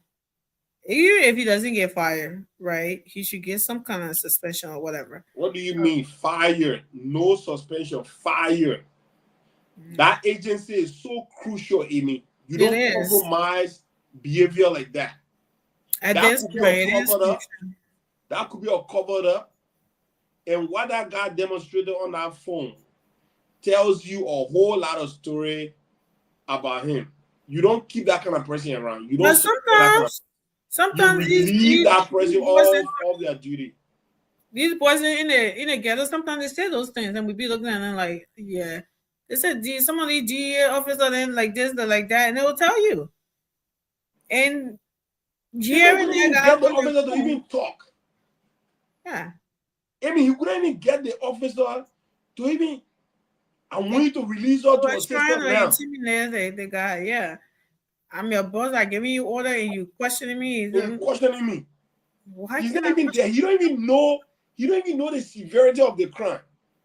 He don't even want to know the amount of drugs that are being arrested. You don't want to know none of that. None of that. But all he cared about, release her now with her sister. Then she get home. The other guys there that don't have family don't want to get ratted in jail. Mm-hmm. You know what I mean? Like, come on, man. Welcome, Morris. Thank you, Amy. Oh yeah, I think you like you always do was listening to us, and we played the recording that we was just playing. Yeah. Yeah. What is your a little 2 cents on that recording? Listening to it.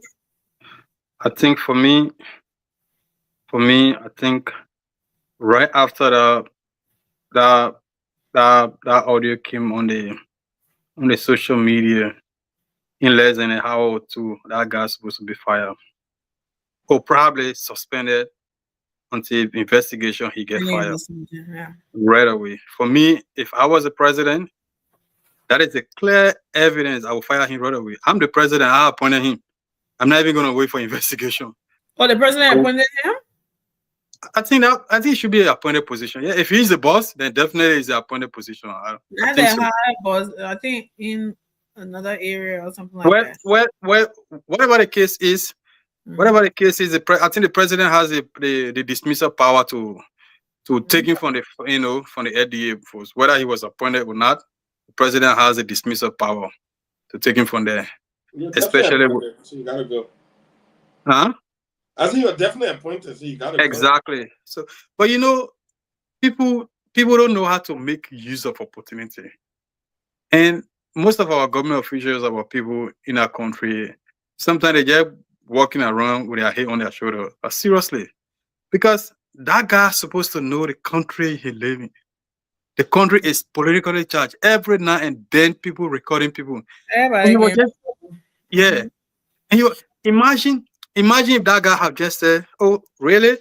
He said, "Who there? My daughter." If I let me ask her, let me talk to her. What are you doing there? If I say, "You know what? I come in there." Yeah. The guy telling you that this girl was bought naked. Mm-hmm. Are you not even moved by that? No. Are you as a father? That's not even disgraceful. Even if you want to do some compromise because of your daughter, some emotional feeling, you can't tell the officer, say, "Really? You say my daughter there among them? What are you doing there?" But he behaved like, how the guy behaved like it's normal. He even know what his daughter doing. Yep. I think he does because it wasn't surprising to him at all. Exactly. He wasn't surprised. He behaved like it was normal. He was not surprised at all. You're not even angry. The fact that his daughter could be among drug dealers, bought naked. He's not even angry. And for me, that's what I got. That's what I respect Madam Salif. That Madam Salif in the case, whether at 12 o'clock, they will release, they will do a press release and state a position at that moment. It happened with Willenoko thing came about. Madam President even waste time. He said, "I distance myself from Willenoko." The old man in waste time. He said, "I distance myself from Willenoko." That the exact word she used. It happened another time. I think one of her bodyguard, one of the EPS guy, beat one lady. We were all on social media. The lady blocked. Right overnight when they released him, they disrobed that guy. That was Madam Salif. But Mauricio, how about the other guy that caught naked in a hotel? I don't know, something like that. That's him. Oh, Yeah, that's knuckle. That's that papi will knuckle. You know, but since it didn't happen, no government official, no really. Who tell you say, look, executive branch is the only branch that can work 24 hour, 24/7. The executive branch are the only branch of government that can't sleep. They can work 24/7, no holiday, no break. Who tell you say when something happen, 12 o'clock in the night, say it can't make a statement. You got a presidential press secretary. You got a minister of information. You got all the people. They can't say anything. Really? The drugs. Especially, yeah.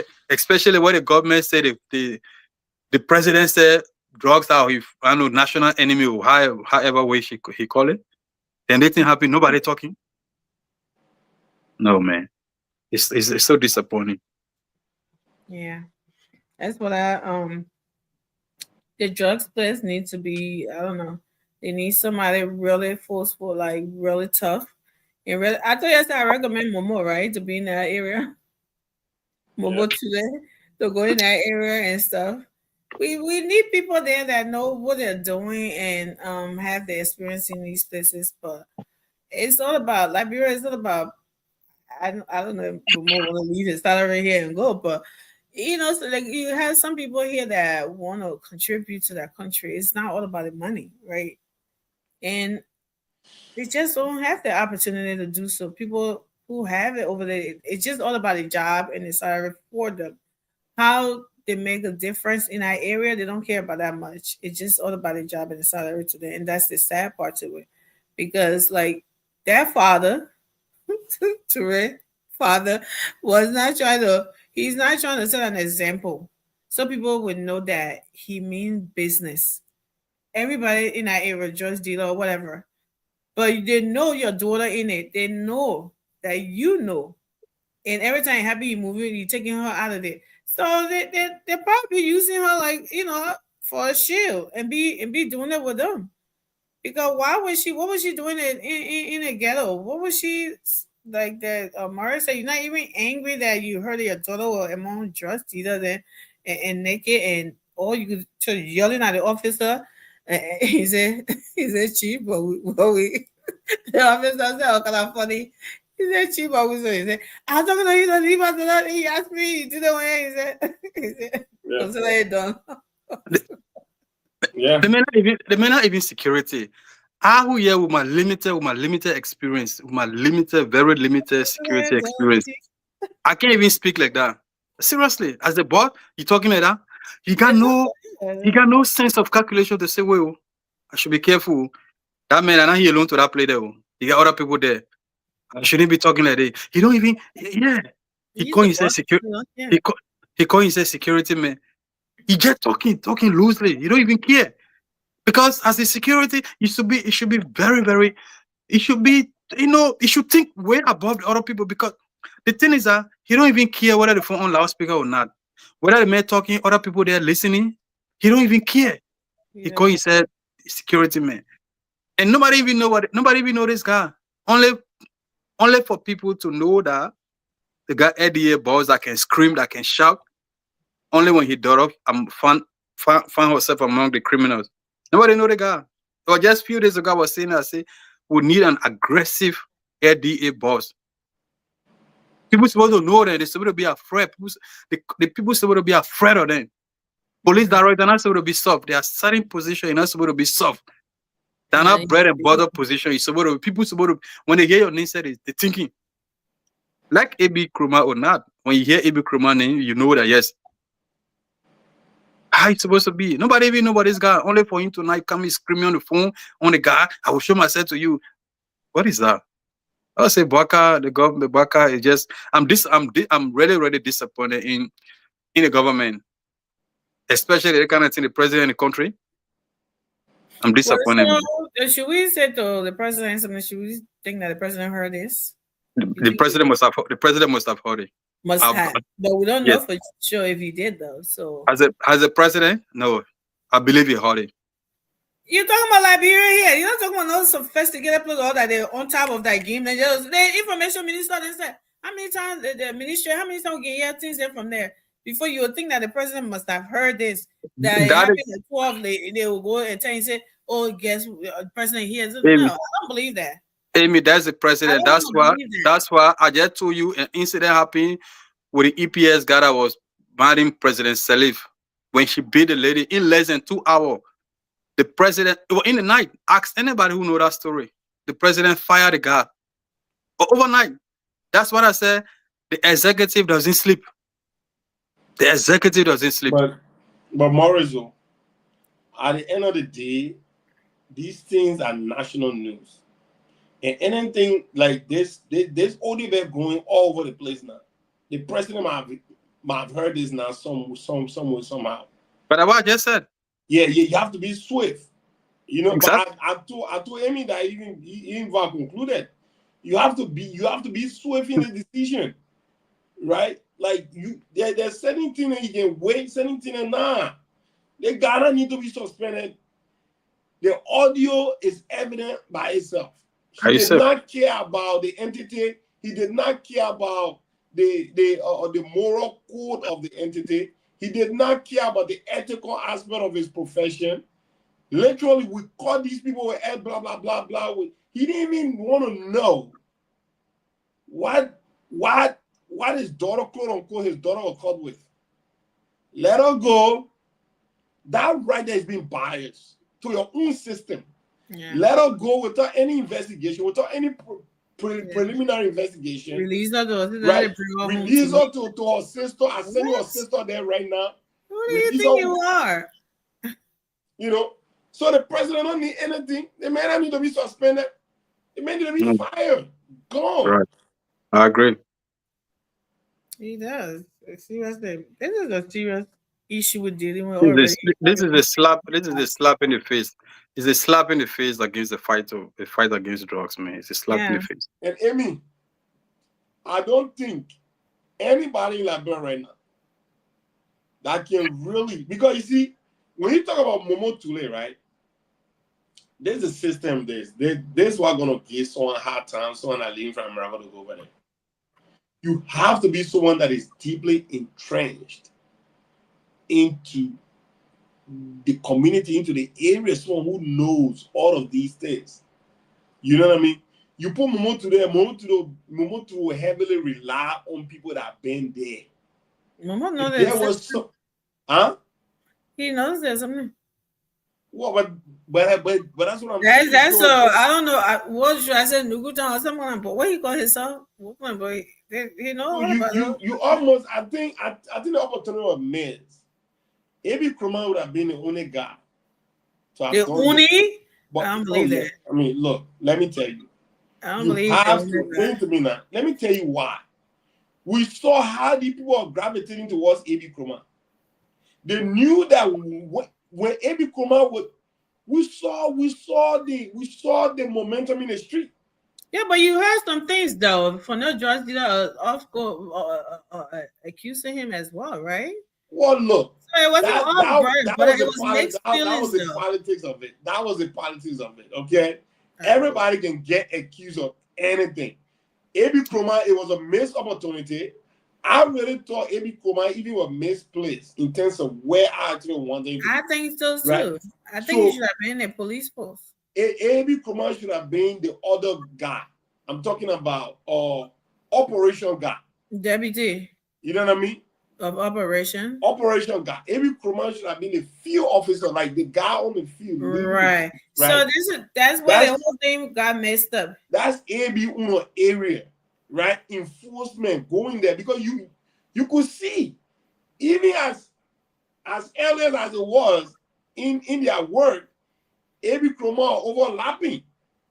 Yeah, he was. That's because they were having that problem. The other guy wanted to, but Abi Krumah is the boss, but then he want to be the field guy. Right. So you could see that's right. And I don't care what it is. The person do his job. I don't care what it is. You could see that thing was building up because Abi Krumah getting a few. He knows a lot of the guys. He have dealt with them in the past. Some of them he treated some of them. He advised some of them. You could see the guys come here around AB. Anywhere AB go, to be on the man. So AB will look like or more like a field guy than a director himself. You know, because the director want to be on the field. So it was like a misplaced kind of thing.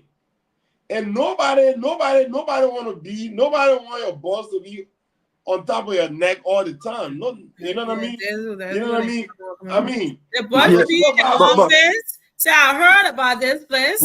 Have you buzzed that? I wanted people work on my decks by Tuesday morning. I wanted people. That's what he's supposed to be doing. But then you were crisscrossing the guy in the field, and that recipe for disaster, however they call it. That's what just happened. Yeah, but you see, to as much as we all have favor AB for that position, even though he got his own weak side as a security, he talks a lot. I got my own issue with him. He talks a lot, you know. I agree to that too, Morris. Yeah, he talks a lot. But at the same time, too, you can't discount somebody like the Tule guy. I don't know him, but you can't discount him on ground. He doesn't know the terrain. You know, every advantage, even if he doesn't know, every advantage, there's always a disadvantage to every advantage. Probably the fact that he doesn't know the terrain that much, as one may say, but the fact that he understands the job, he committed to the job, and he understands the dying need, how Liberians are in need of rescuing the situation. If he committed to it, I think he has the advantage. The father is not even knowing the community. People not even knowing that much. He has the advantage to fight without looking back, without looking at anybody, without favoring anybody. You know, and people. Yeah. Liberian people, it's just a matter of 1 month, 2 months, they're scared of you right away. 1 or 2 months, they already know that you're weak. That's Liberian people right there. They try. 1 or 2 months, they know whether you're strong or not. When Manazali became president, everybody said, oh, the Iron Lady. By the time the Omar start laying by, they say, oh, man, they start calling her different name. That's Liberian people right there. They start calling her different name. You know? So they like human right, but they can't behave like human sometimes. They can actually abide by the law. Liberian people can actually abide by the law if they have hands, and that's exactly. We hold you the life when you do the right thing. Then you want to do it, and you won't cry for human right. By the time you play soft, the hard Liberian people they lay back. And when they're done with you, they don't. That's the problem. Yeah, we need a LDA board. The guys are supposed to be tough. Yeah. So this is why I recommend him more, right? You know, he's a military guy and he's security, all of that, something. And from we're talking about it one time, we were all frustrated about the whole Johnson. We were talking about it and the way he spoke about it. And then sometimes I was like, wait a minute, why don't you go and apply for that shit? He said, me, man. He said, but he talked about the money. You know, everybody always talk about the money I make. I can. He said, but if my country needs me to help out, I don't mind because I still have to be. But who this guy that you're talking to, even the one that said that that you're trying to tell them, so give them some, call them, give them some tips that the thing you want to come take their jobs and they get intimidated and stuff like that. And that's the thing that killing us Liberians. Like, it's not about, okay, this person knows the job. Let me take some cues from them, or let me ask for that, specialties to come down a little bit and help. No, it's always like maybe when they got come down, the person was seeing and they want to move me for my job, and it's that that fear, and it's bad. Seriously, it's gonna, it's scary for our country. But listening to it, I was like, oh boy, we are in a deep, what? Okay, so we doing all this. So you got some people who are really putting that all in all to fight this drug thing, and then you got a bus that's being like this. Like, where are we going with this? You understand what I'm saying? It's just so frustrating and stuff. But that's where we are. Yeah, it's sad, man. But my first admiration for any leader, how you apply the law. That's my first admiration. Right. Any leader who doesn't apply the law, you're not leader. I don't respect you. Seriously, I can't admire you. Because that's what I used to like the old man, the late Chief Justice Johnny Lewis. I love people that believe in the law and they apply the law. Just apply the law. The laws are there. Look, when you apply the law, people can like you. All the presidents around the world, people like them. They apply the law. Yeah. Magufuli, Ibrahim Traore. Obvious, even if you wanted to, if that is really his daughter, you don't make it so obvious the way he did. He's a bloody law. Can't sit down. Yeah. Who tell you say when people old they can be tough. You can be old, you tough, you can be young, you be weak. It doesn't matter. It really doesn't matter you can be old and tough. That's the problem I got with this government. Yeah, the woman too slow. The woman. Yeah, the woman too slow. The woman is not tough enough. No, the woman not tough. Let me see. The women are tough, man. Seriously, no, that's not how you can. Presidency is not sympathy. You cannot run a leadership by sympathy. No, you can. You can never be a successful leader by your sympathetic to people. He is. He very is. In taking action. No, Baka is, man. He's not. No. You think he's sympathetic to people? Yes. Like that though. He is. I see him like a Delaware woman, but he's just slow. That's what He's not. He's not. What can I do with her? She won't do with what can I apply. But he knows a lot of people that he got rid of. Who then you get rid of? What the other guy need from the weapon again? He knows those people then. He got rid of them. So it's nothing. Even the Swakoko, Dennis, and all of that. He knows those people. He got rid of them. So it's he just. I think, and I'm thinking this is what I'm thinking. Like these information are not getting to him. I could be wrong, but that's what I'm seriously thinking because some of the things that can be going on. I think these information are not getting to him. They're trying to hold it for him. You know, some people take advantage of stuff like this, right? Because he's this one. So we were gonna play with his system because he's not gonna. If we don't tell him, he will not know. So something like that. So I could be wrong. But that's what I think. I think you're wrong. I think you're wrong. I think you are very wrong. I think you're wrong. You are very wrong. Wait, I'm very wrong. Morris, you added very wrong to it. Yeah, what I said. So they're all very adding to it. What is the proof that you're very right? You are very wrong. Because look, here's the thing. The agenda that we're making with, it should have been an agenda that simple mistake you out. Nobody can afford to make mistake. The rescue agenda should not condone mistakes. Simple mistake you out. Because you have to understand, Liberia is a country where there are a lot of people there that don't have jobs. So we're not here for people making mistakes.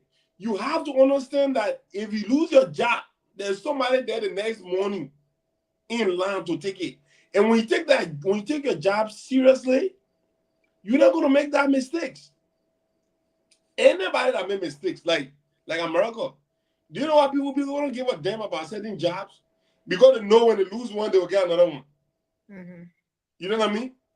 The only thing people are careful about, they don't want to get into anything that have to do with, like creating an hostile environment or, you know what I mean, or like abuse or something like that.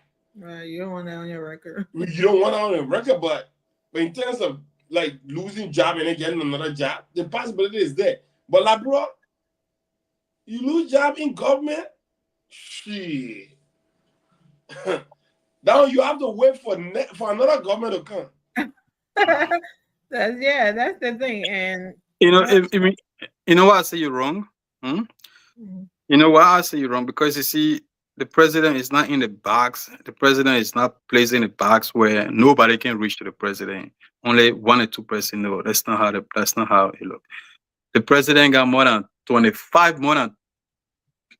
countless people that can reach to the president. This thing that happened in this day and age, the president got his children, the president got his friends, the president got his wife, the president got people, the president himself on social media, the president himself hearing what happening. Is he on social media? Oh, they got people the president himself on social media. The president got ears. The president know what happened. They got people in the president house know what happened. You can have ears, Morris, but you the president. You can be the president. You have ears. The people, the lieutenants you got in place to let you know these things. If they're not letting you know, what will you say? You in a bubble? No. So that is You're running a whole country for goodness sake. so that's why you're missing You're the point. not God to be in. I don't know. Don't make me speak something else. But then see, Amy, all you're trying to do is to That's why is actually make excuse for the old man. I'm not making an excuse. I'm giving the. No, that's exactly what. That's exactly what You're what being doing. definite. You're being something that I'm giving the probability, like But things, to- this thing could happen. You know any or argument? it You know couldn't any happen. argument? That's what I said. I could be wrong, but you You know cannot any argument? definitely say that this is what happening. That's Yeah, what but you I'm know saying. your argument. You know the argument you're pushing.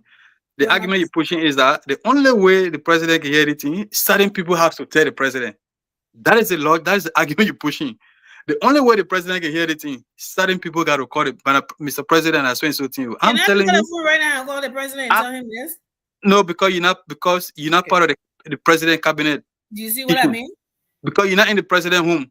You're not part of the president family. You don't live in the president home, so you cannot do that. I'm not But part of his cabinet.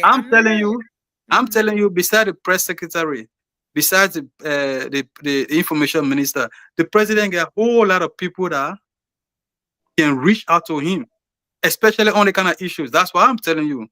The president got people that live in your house. I do know you guys. Morris, Uh-huh. I can even go on a limb and say that these people, they are not even operating like people that really came to rescue. I mean, for the first 6 months, I saw them how aggressive they were, but now they all get this, posturing of countering opposition statement and position and stuff. Like you got Mo Ali, you got like all these guys, like they all just into. Well, this. you're Bro, not gonna. That's not gonna disappear. They always fighting. forget about that. Rescue the people. That's what the people care about. Rescue them. You say you are coming to rescue, right? Do that. Yeah. You cannot see misinformation and let it fly in this day and age. You do know that, right? Amy, So what's the misinformation? They got their own platform. They got their own platform. They can do that. But I've never seen any government official in any country whatsoever. Look, you can tell. Say that again. What did you say?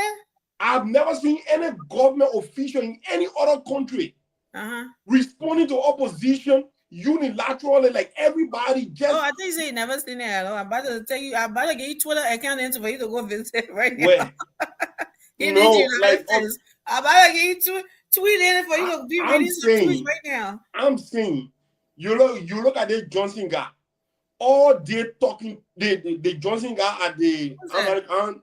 The Johnson guy, the Johnson guy, now at the airport. Who's that? Like, how you calling, man? Stephen Johnson. Stephen Johnson. It's not the airport, at aviation. Aviation. Stephen Johnson. Mo Ali. Like, all these guys just throwing talk. Like, bro, you forgot about these things, man. Allow those institutions there to deal with these things. Do your job. It's not campaign time. It's not. No, nobody yet. There are people to do that. There are government agencies there to demystify any misinformation. That is not a job of every government official. It's not campaign time. It's time to govern. It's time to govern. These are stuff that really frustrating me. So what are they responding to? Because the only thing I see people responding to when it's being said about them that they're being corrupt, they're misusing, they're doing it. Then I see them responding on Facebook. But other than that, what are they responding to, Ray? No, for me, different. Yeah, well, you don't follow them as much as I follow them. No, yeah, I don't. No, I don't. I don't think you follow them as much as I follow them. Because I'm talking about every day they got something. If it's not a joke, if it's not about something. And I see Dylan doing that a lot too. Like, bro, just stop these things, man. There's a country running. That not coming this stress on trying to develop yet. You dealing with serious issues, try to solve problems, complex issues. The problem is to be playing with the Liberian people. We're not here for people to be comedian, dropping jokes there, dropping thought on people. No. The president, yeah. Go ahead, Turi. Go ahead. No. Look, I'm just going to lay on this, right? At the end of the day, this is what we're saying. We Liberians, we don't prioritize things that needs to be prioritized. We don't engage things that needs to be engaged. We want to solve problems. You don't associate seriousness with pleasure. When there's time to play, you play. When there's time for leisure time, you have leisure time. All right? That's what I'm saying. And if we say, oh, we cannot eliminate that's part of the culture, well, that's part of a culture that have not succeeded in anything. So we need to change that. We need to change that. And for us to be able to change that, we need to start doing things differently. Because if we say that's a culture, we will not be able to eliminate that part of the culture. Well, that culture has not led us to anything since 1847. So when you come with the imprint of rescue, you come in to say, you know what, everything is bad. We're trying to rescue Liberia. But doing your rescuing, we don't want you to be engaged with semblances that we have seen from the past. That's where the frustration comes from. Then that tells me that you're not really serious about rescue. Because there will be no difference from past government and what you pretentiously attempting to rescue. Back to you. No, for me, man, we're talking to now. No, man, I'm getting very man. Because we got a man making $15,000 when Sierra Leone lawmaker are making $1,300. Oh, Sierra Leone. Yeah, I know they're making far less. But the thing is that for me, right, Amy, I expected this government to be proactive. You know, even most presidents around the world have their own social media page. TikTok,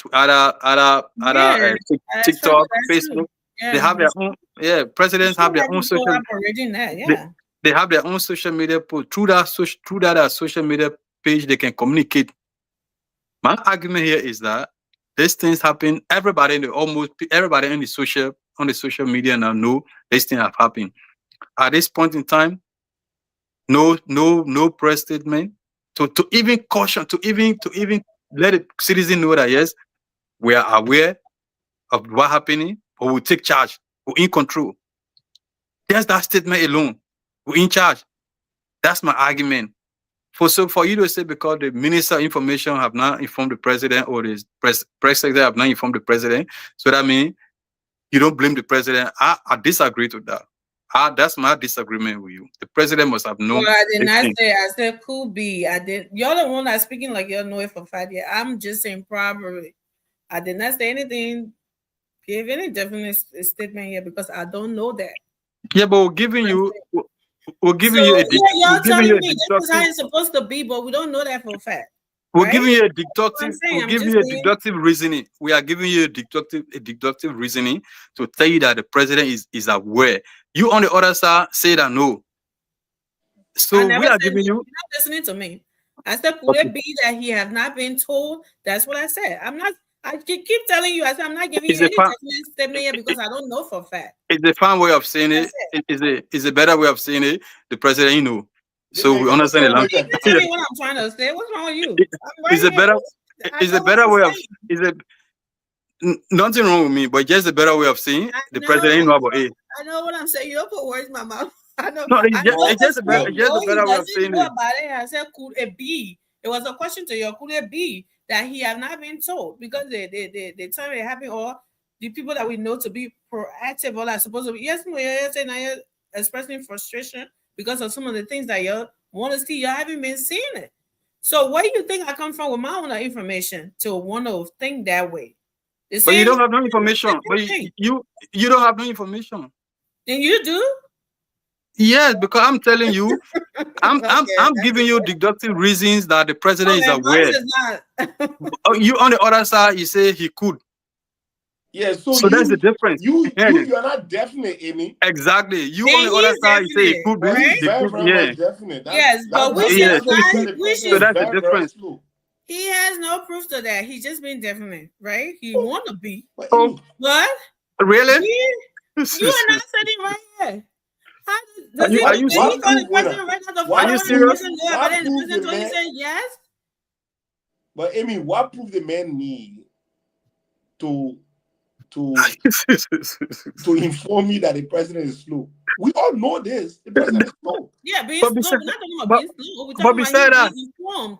beside about that, this. Toure, That's what we're saying. We're not talking about he knowing about it and not taking action. And we also know we're he's talking about being, very being informed. We also know he's very, very lackadaisical in making decisions. But beside that, Toure, the whole country voted for the president to be on top of things. The whole country voted for the president. Yeah, for but the president to be on top of things. I know anything that happened in Banga, his security or his advisor did not tell him.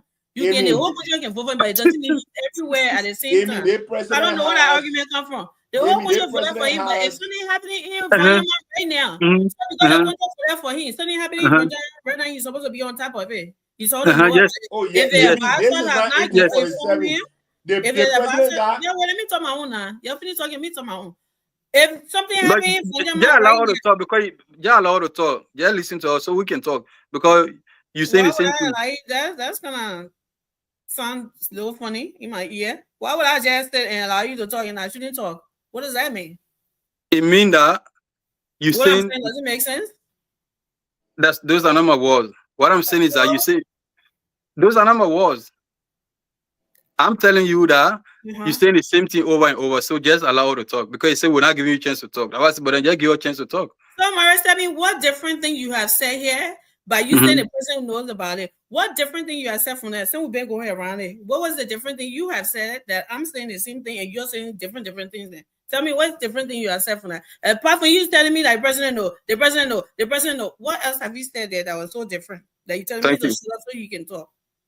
Thank you. I give you a deductive reason. You said it before. I said that fast now. So that the same thing over and over. Yeah, I come in now. Tell me different thing that you haven't said. All right, let me say the thing I didn't say. Right? When you are a father in a home, and something happened, big thing happened in a home, the father must know about it. If the father doesn't know, then he should question his fathership. The father must know. The father must. Thing can happen in a house for almost 2, 3 hours, 5 hours. The president say nothing about it. Then he should question his fathership. That's my argument. This thing, the LDA, just not ordinary person. This is the LDA B-man about drugs. This thing happened. It's all on the social media. Almost 5 hours now. The president house have not said anything about it. Then he should question his presidentship. That's my argument. You on the other side, you say maybe the president don't know. Well, if he don't know, then he should honor. Then what kind of president we have? That kind of thing happened in the whole country. The president knew up to now. Then we should question what kind of president he running. I leave it there. Okay, so I heard the same thing over and over. The same no thing. problem. So, no problem. So no problem. I'm saying something what that you saying one, like you saying different no, things. No problem. He knows people about it. The father in the home, since you want to bring that analysis, the father in the home doesn't mean he's sitting out right there when something happens in the home. If he comes home and nobody tells him, he will not know. Do you agree with me? Or no? What? That one crazy again. But Amy, he has to be told for him to know. Amy, okay. No, I'm asking you a question. Is that wrong? He asked me. Or because he's a father, so he got 6 senses. The moment he get there, he knows what something happened. Is that if the father kind of horse, they are one of his child, one of his children in the horse get taken away by the police. Then the father can't. He not even care to say, oh, what are who in the horse here? Who did the what kind of? Then again, we should question his fathership. I'm not just talking about just anything. If somebody come and arrest one of your children, because it's not the same thing. We not talking about anything. This is the LDA boss. This is the LDA B-man. This is not like boss. That's not an LDA boss. Okay, guys. It's another session. It's not the overhead boss. So the man a B-man. A B-man. A B-man. Come in for a second. Look, that's not an LDA boss. I don't care what you know, like you know, all some we know how government wrong. But we're not. Say that. But I will also be fair to and say that, it's a possibility. I'm not saying anything definite yet. I'm just saying possibility. And you, Jimmy Diamond, like, I know it for fact, but you don't know it for fact. No, you don't know it for fact. No. We don't know it for fact, but we know precedent. No, Morris said he knows it for fact. No. Well, I've said that the president is slow. He's very, very slow. We all slow. Yeah, we said that. I've said the president is not aggressive in taking decisive actions, and I can give you countless reasons. You don't have to. I will help you with it. What? I will help you when you want to name it. We all know he's slow. Okay, so at the end of the day, right? For you saying that the president might not be in position to know everything that happened in the country, I'll agree with you on that. But we are not talking about everything in this instance, though. We're talking about on national news, something that have taken all media, all platforms right now on social media. So it is absolutely inconceivable to me that the president in that small country, when everybody know everything, when his social I agree with media, George. This is what I'm saying here. You see what George said? That's exactly what I'm saying. What George said? In order for him to know, he must have people networking everywhere for him to know these things. And I said, okay, so then we're not giving because I don't know, you're supposed to give press conference for everything. So I don't.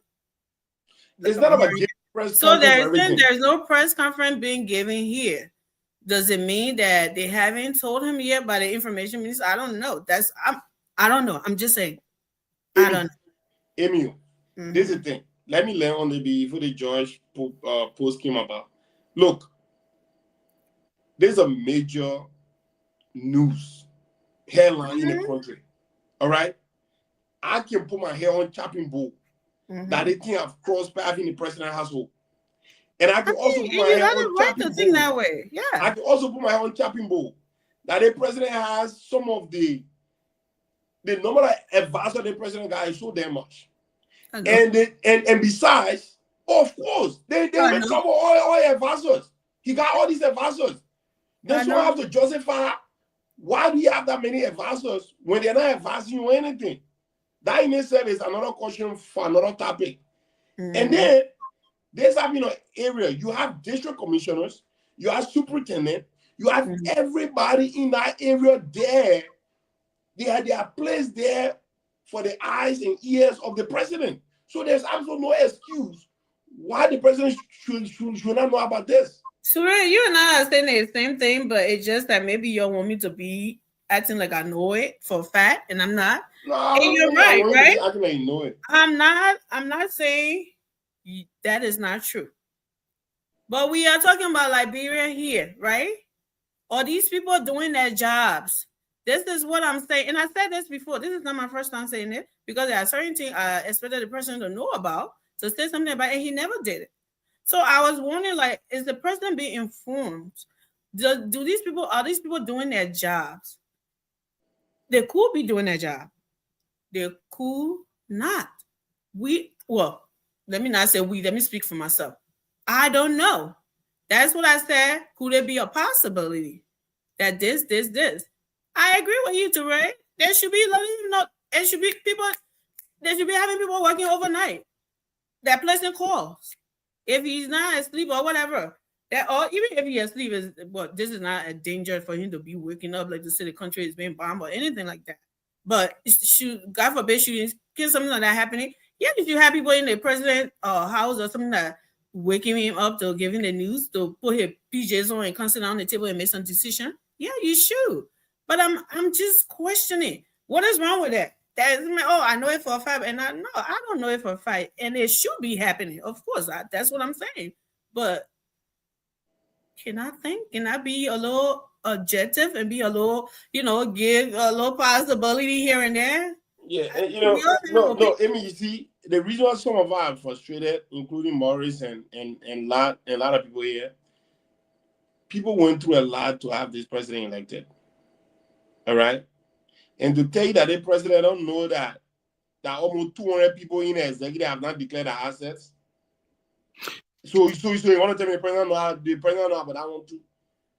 No, but you know what I'm saying? So there are so many things that the president knows, but he's not acting on them. Right? And when people are declaring, they told him the other day, so he should know.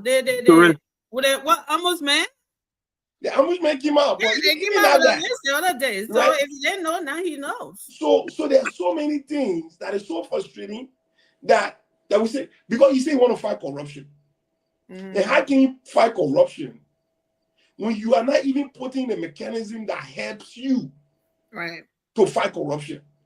Then the whole issue of corruption is just flat. Or if you're trying to put it in place and they're not listening, you're disrespecting you, fire them. You know, to the point that the argument we are making, right? We are saying the president by himself is a human being. The president is not that one statue that just somewhere. If they not say something to him, he will not hear. If they not show something to him, he will not see. If they not bring something to your attention, he will not think about it. The president is not that one statue that just somewhere. We are saying that as a president of a country, you don't have to be the most smartest person. But in public administration, there's something called the higher the position, the higher the responsibility. When they make you a leader of the country, you supersede everything. That's why other countries, the president have their social media page. I even said this. They can even say something, they can communicate with the people on their very social media page, their personal page. They can communicate. When I said this thing, I even make an example on Madam Salif. I stated 2 instances, the Wedonako case and the EPS guy that beat a lady. In fact, he was in the night. But he beat a lady, I think, was in the nightclub. He beat a lady to blow up, coming up on the gate. That same night, Madam Salif, that same night, what we are saying here is that this thing happened, the ADA, whether that be made or not be made, the ADA, especially with the kind of intense fight against the drug, this thing happened almost 5 to 6, 7 hours now, almost 12 hours. No, we have not heard no statement from the executive branch. So to say the press secretary have to tell the president first, or the information minister have to tell the president first, they just question the president, the type of president that we have. That's our argument. The president is supposed to be aware. The president ear is supposed to be open. That what mean the president. His eyes supposed to be open. Where does it come from when the president ear open, Morris? The president ears is open to the people that he have around to give him that information. The president is not watching TV sitting there. He's supposed to be doing his job, right? Or is he supposed to be on Twitter? Or let me say Twitter or Facebook 24/7 watching all that going on Facebook? Or is he supposed to be on YouTube? Or is he supposed to be on Twitter? Or the president is on social media. He has. The president is on social media. Intelligence or whatever, they're supposed to be the one to when they get those things to come to Mr. President, so issue like that. That's how it works here. Who told you that Donald Trump can be getting the news from the all like Joe Biden or Bill Clinton or whatever? They have people in the places that come and give them the information. But who told you that news? Who told you that news can come from one source? Who told you that news can come from one source? I never said that. You see, maybe you're not understanding my point into the whole thing yet. You just said the Trump not on YouTube or this and that. The people can bring information to him. I'm telling you, who told you that news can only come from one source? I'm not misquoting you. That's why when you talk, I sit and listen. She was just trying to give. Yeah, I never said news come from one source. Because obviously we know Trump getting news from Fox. And then he gets from CNN. Or Trump is sitting there watching TV all day, or on Twitter all day, or on Facebook all day. Twitter. No, he will not get it. That's the point I'm trying to make. If you are a wife to the president and you hear something, you will not even tell you, oh, Mr. President, I hear this. The president have to wait for it for your information minister to come and tell him. So if you are a son to the president and you hear something, you will not tell the president. The president have to wait for it for your information minister to come and tell him. Wow, Morris. Now you're limiting the whole presidency now to a family affair now. I would say this, Amy. It might sound funny to you, but I'm telling you that the president, everybody can speak to the president. Ears open. That's my point I'm making. The president ears open to everybody. That is the point I'm just making. All the people that are in the president's circle. Listen to all the president in the president's circle. The president ear open to them. Let me get you this too. Okay, let's agree. Everybody. So if you got Morris coming telling the president this, Touré coming in the president ear, Amy coming in the president ear, George coming in the president ear, Soare coming in the president ear, he's just supposed to go ahead and just swiftly take information, take a decision like that. Don't you think he has to process the information and investigation first? Or because he got all these sources, he just want to jump out and make decision. I never told you anybody that whispered the president, yeah, the president will just act. I never said that. What am I hearing? Because that's what you said. The person No. has sources to give me information, so he should have been acting on this stuff. And I'm trying to tell you that's not how it works. As much as we all want him to work, any president for that matter, not just GMB, as long as they have to process the information. I mean, then a lot of people will get fired on some bull, I don't know what, because it's a lot of stuff out there that you have to read something and know what's going on. Even if you get the information, you have to investigate. You can't just go ahead and just say, we got the information, got my ear clue, let me just go take action. But no, you don't do that. No, I mean, some you can do, but Yeah, some I said, man. investigation. That's what I'm trying to say. Amy, so look. Yes, sir. And let me say that I'm gonna close on this. Yeah, my second. We live in a digital world, right? Where information is so accessible. And I get it. Government can just come out like that and come and just make statement. They have to dig, make sure, especially we live in an AI world now where anybody can doctor any audio, anything like that. We understand that. Mm-hmm. But by this time, someone I'll call somebody, look, what is on air right now? What's up? What's going on with that? Right? You can get that information. The president can commission that and get that information real fast. Mm-hmm. I'll give an example. Remember that example that was given by the Vice President Jeremiah Kuhn when he visited Pastor Singbe Church in Philadelphia on that stuff. He said one day the president was listening to Spoon. Mm-hmm. And there was this guy who was making all these allegations about some company from Ghana that they had all this corruption cases against somebody in the president, administration at the time. And that the president interest was drawn to that case. And according to the VP, that the president immediately called him. And the president asked him, he said, VP, are you following Spoon right now? You see? He said, are you listening to what I got saying on that? Then, because he was watching. Okay, yeah, so you're watching, right? So I'm just giving instance why and how the president can be effective, right? So right away, he called the VP. According to the VP, the VP was narrating the story. Mm-hmm. You know, when posted, the president was not propriety, blah, blah, blah, blah, blah. He said the president called him, the president said, okay, but tomorrow morning, I want you to get some information on it, and I want you to have that report at my desk. According to the VP, he called Stanton, according to the VP, to get in contact with the gentleman that are making those allegations. Mm-hmm. And the VP said, when Stanton connected with the gentleman, he spoke with the gentleman told him that, yes, I got all these facts, I got the paperwork, and I can make them available to you by the time of convenience. And according to the VP, that this gentleman was so meticulous and so detailed in providing him those information, and not only did he was about to ignore.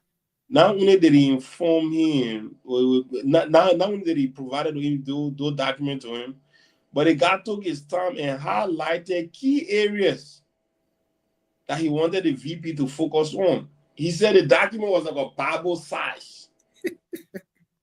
But he used highlight to highlight areas he wanted them to focus on. And that happened.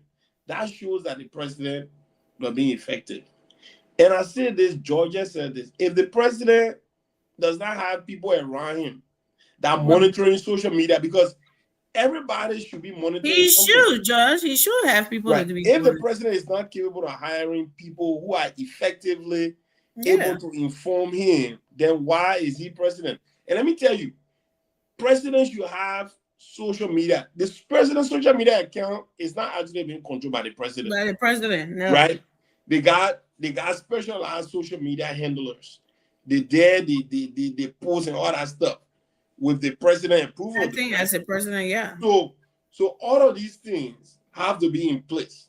The press secretary, all these people, they all should be in social media, knowing what is happening. Yeah, they're where the people are. Yeah, right. Even though you're not going to respond to all social media, they're where the people are. You have to monitor these things. Yeah. People can monitor it for security reasons. People can monitor it for something. You got people monitoring these things. So I don't know. Maybe the president have that in place, but the president needs to have that in place. He should, yeah. So anything that happen, the president can move ahead and make a decisive. Because when the president make a move like this, Amy, what it does, it tells people that there is zero tolerance for anybody who's going to compromise drugs or drugs activities in a country. Then it will show a certain level of seriousness being attached to that area. So that's the reason why we're saying that the president needs to move fast and move quick. Trust me, I do agree. I agree to all that you said. And the social media handling and all of that, yes, he needs to have. But this is why I'll have my little doubt here and there. We are talking about Liberia, my people. We're not talking about like the rest of the world or like we know of the US yet. Liberia have shown me over the 1.5 years I've been paying attention to Liberian politics. They have shown me so much that is so different from here. So that's why I said that could it be? I'm not saying for sure he does not. No, that's not what I'm saying. But I know for a fact that a president is supposed to, before he goes or while he eating a breakfast or whatever, he's supposed to have a briefing every morning. He's supposed to be briefed on things that are happening overnight or in the country or whatever. So he's supposed to have that briefing to know that what's going on in the country. Now, which I'm not accusing anybody of not doing that job, but in case they leave us certain things out, he would not know, my people. He's not any president that just because everybody in Grand Crew or Marshall Territory, whatever it doesn't mean you know what's going on in Marshall Territory. If you're not being informed as a president, you got the whole country something that you're supposed to focus on. And you're supposed to have people in key areas to let you know. Press briefing, that's what those things are important. I know that because of what goes on here. In Liberia is a different thing altogether. But you're the one who know how it works in Liberia. So I was just being said, could it be? I'm not saying definitive. He doesn't know. No, that's not what I'm saying. So my statement shouldn't be, taken out of context. But let's go our closing and get out of here. But you're finna do your own closing, so. Oh, that matter.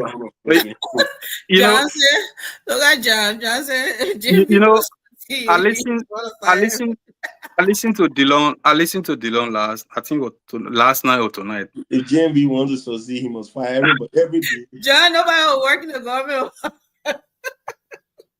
But I'm true, man. You should need to fire people every day. You should fire every day. Go ahead, Morris, sorry. Go ahead, bro. Yeah, I listened to Dillon last night. Dillon said, tomorrow, first thing in the morning. I don't even know what up to now. They think that in the news or in the news, what happened up to now. I listened to him briefly on Class Reloaded. Yes, tonight he was on Class Reloaded. I listened to him briefly. He said tomorrow. You're talking about this there? Yes. Oh. Yep. Just go back to Class Reloaded. So I listened to him briefly. I just put it on. I listened to him briefly. He was stressing out. I don't even know what they think up to now. Anything happened. They think this and that. First thing tomorrow, first thing in the morning, I'm going to the president's house. First thing in the morning, I'm going to the president. The president need to take action, fire the man. If I said, I'll go to the justice minister house and go to the president's house first thing in the morning, because right now we close, we're on break. Well, what we are saying here is that the house on break. That's what he mean. Yeah, yeah. What we are saying here is that as a president, he's supposed to be proactive. He's supposed to be very proactive. I said, look, sometimes you don't even have to take an instant action. But just the fact that you came out to say, temporarily, just the fact that you came out to speak, that alone make people to feel that, oh yeah, the president on top of things. And we beat on Joe for these things. Things happen, so now the whole country crying. The whole thing, national issue, Joe will not even talk. It will not get done. As a president, you have the executive mansion. The executive branch is the only branch that works 24/7. They don't go. People on Joe though, because not everything the president told us. I think they just used to be politics. Really, Amy? Really? Hey man. But that really something that used to be on Joe for it used to be like Amy, come on, don't start a new conversation, Amy. Because I'm not even serious that you want a tyrant? You want a tyrant to real? Let's tyrant all night. But sorry, no. But no, seriously, the only thing I'm sorry, Morris, I know we're only into your closing. But no problem. The only thing I see that, I think the whole dancing thing with Georgia's birthday when you're dancing when people were making a big deal out of it, I said that was not called for. But then somebody said, oh, because they won't happening and he doing it in front of the people and doing that. I said, well, because everybody happy on their birthday, right? He's a human being too. Why shouldn't he dance? But they said people are hungry, you are doing it in the face of people, something like that. Well, they said it.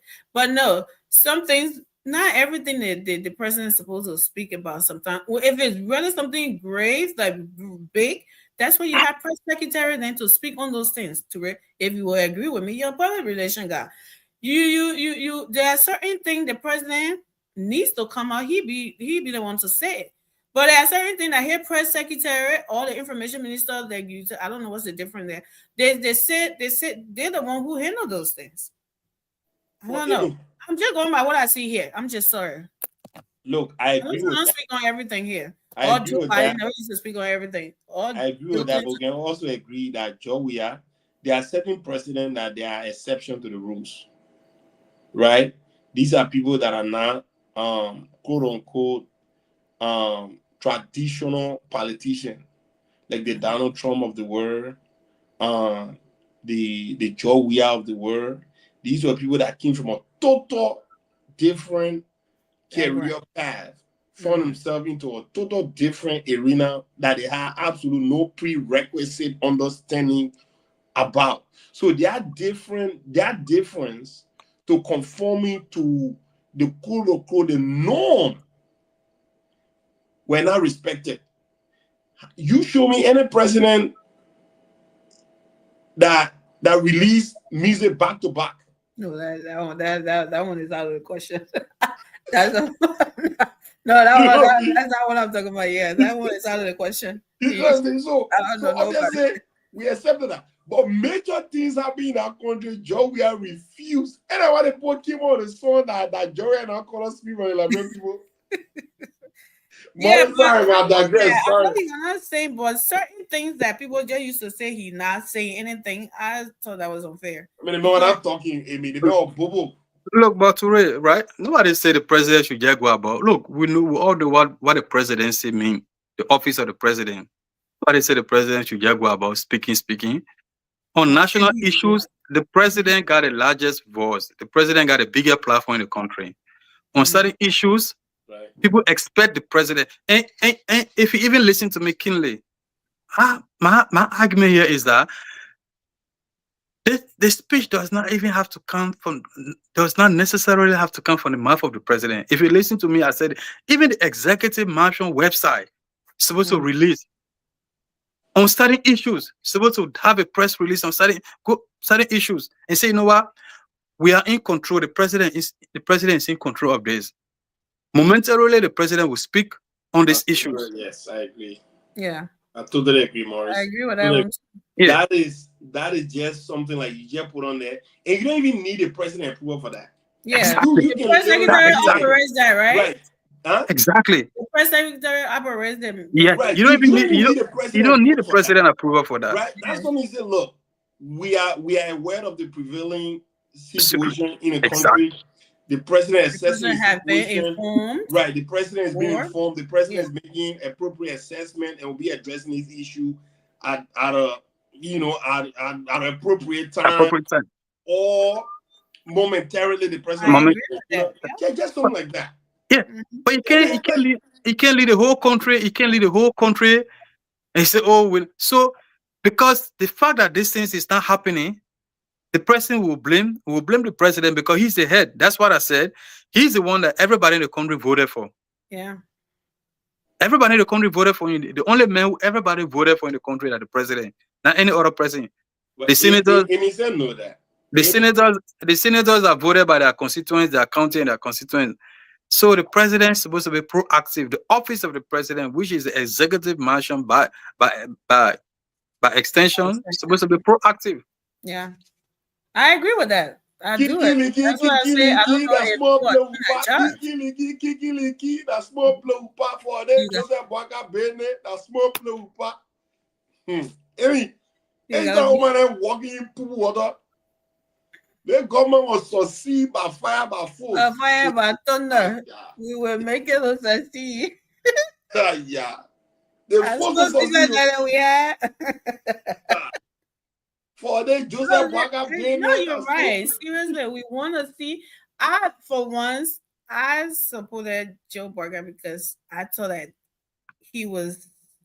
this is the last thing he wanted on his resume, right? But not for 2 terms. I wanted George Weah gone. I'm sorry. I just wanted him out of there. And he was the best man to get the job done. And I felt like he was not going to be looking for a second term. So he will not be playing politics with anything. He will be doing, taking action, like doing it like nobody business. That's what I thought. But then again, when people talking about, the other person, Jeremiah, I said, I did not vote for GMB to come worry about Jeremiah 2029. I voted for him to be robust, to be vicious, to be like a vicious old man. That's what I wanted to see. But it is what it is. Like you said, we were fired by force. They must do well. They must succeed. We're not rescued already. That didn't fix it. That's what we did. But thank you everyone for being here with us. In 10 seconds, right? Let's just get in my mind. I was listening to this guy. The ball can be on. Amen. And spoon. Amen. The ball. I know Tia Water. Tia Winton. I know. You know why? He said something just came to my mind. He said, Boakai is a complete contradiction. I said though too. How can Boakai be fighting that the beginner say from Oxford? How Boakai can be fighting climate change that he cutting the Sakabo tree is a complete contradiction. What the hell? They really want to push the Sakabo tree narrative. I swear to God, when you said that thing, I'm like, really? This boy really said that? Yeah. Boakai is a walking contradiction. Contradiction. The Sakabo tree can give us. Yeah. Like can save the planet for us. How can you be fighting climate change that you cutting down the Sycamore tree? Anybody in their own yard can cut down any tree they want to cut down. Boakai does not have control over that.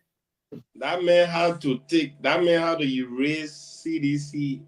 He did it. He all their memories. Man, they dug out the Sycamore tree. They dug it out of the ground. Diamond was at the Sycamore tree had fallen. I said, please don't break my heart. I already seen it. CDC don't, man. All that thing they doing are just scam. CDC don't. You saw the committee instituted by the president, by the former president. Oh yeah. They didn't put a Carol Green in there.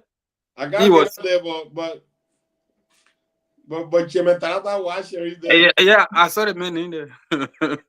As a Blama do there. As they do it. I cannot agree not there. So they need to spell the go for me, or they need to make me the cheerleader for the go for me. As a Blama do. But it's easier to be sending money. As a Blama do and Kuna. But that's a good thing though. I think that they got this land owner or house owner or whatever property owner really help them out, right? Because why weren't they thinking about all of these things? They should evict them and cut down Sycamore tree for everybody get mad.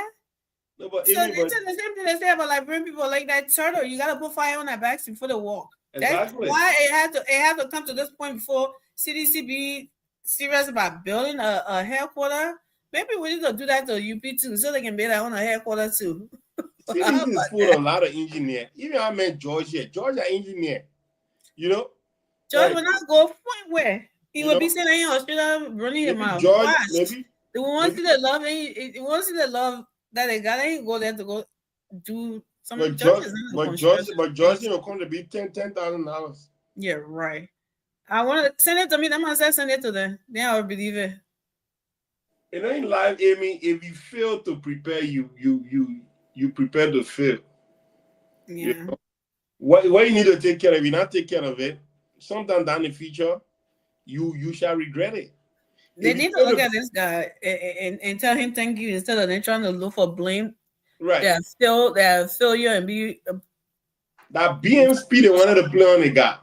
Yeah. That BNP they wanted to play on the guy.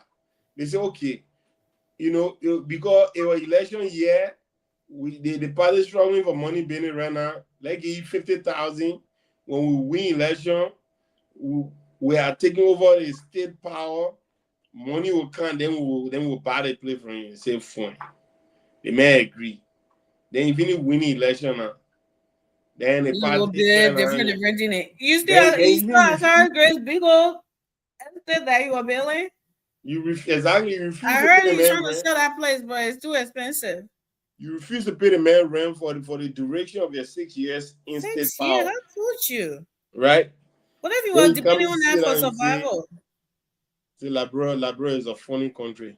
For job we are in CDC to be done completely, we must force JMB and JKK to succeed. Otherwise, don't be surprised to see a tough election. I'd rather go vote for Sir Joseph. Vote.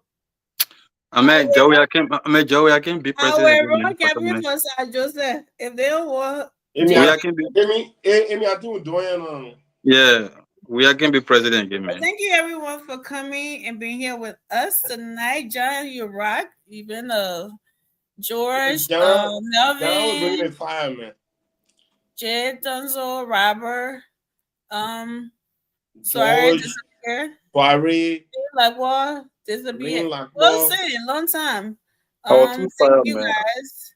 I didn't play the Kanye tonight. I was so tired, man. I was coming from work. Thank you so much for coming. I know you saw me when I was sharing the show, Henson, Francis. No, I saw you where? What? Because I saw you about King. Wait, I saw you. Thank you so much for coming and for being here. We'll continue to share the show. I didn't want you to come, man. I was so beat up. Tired. Yeah.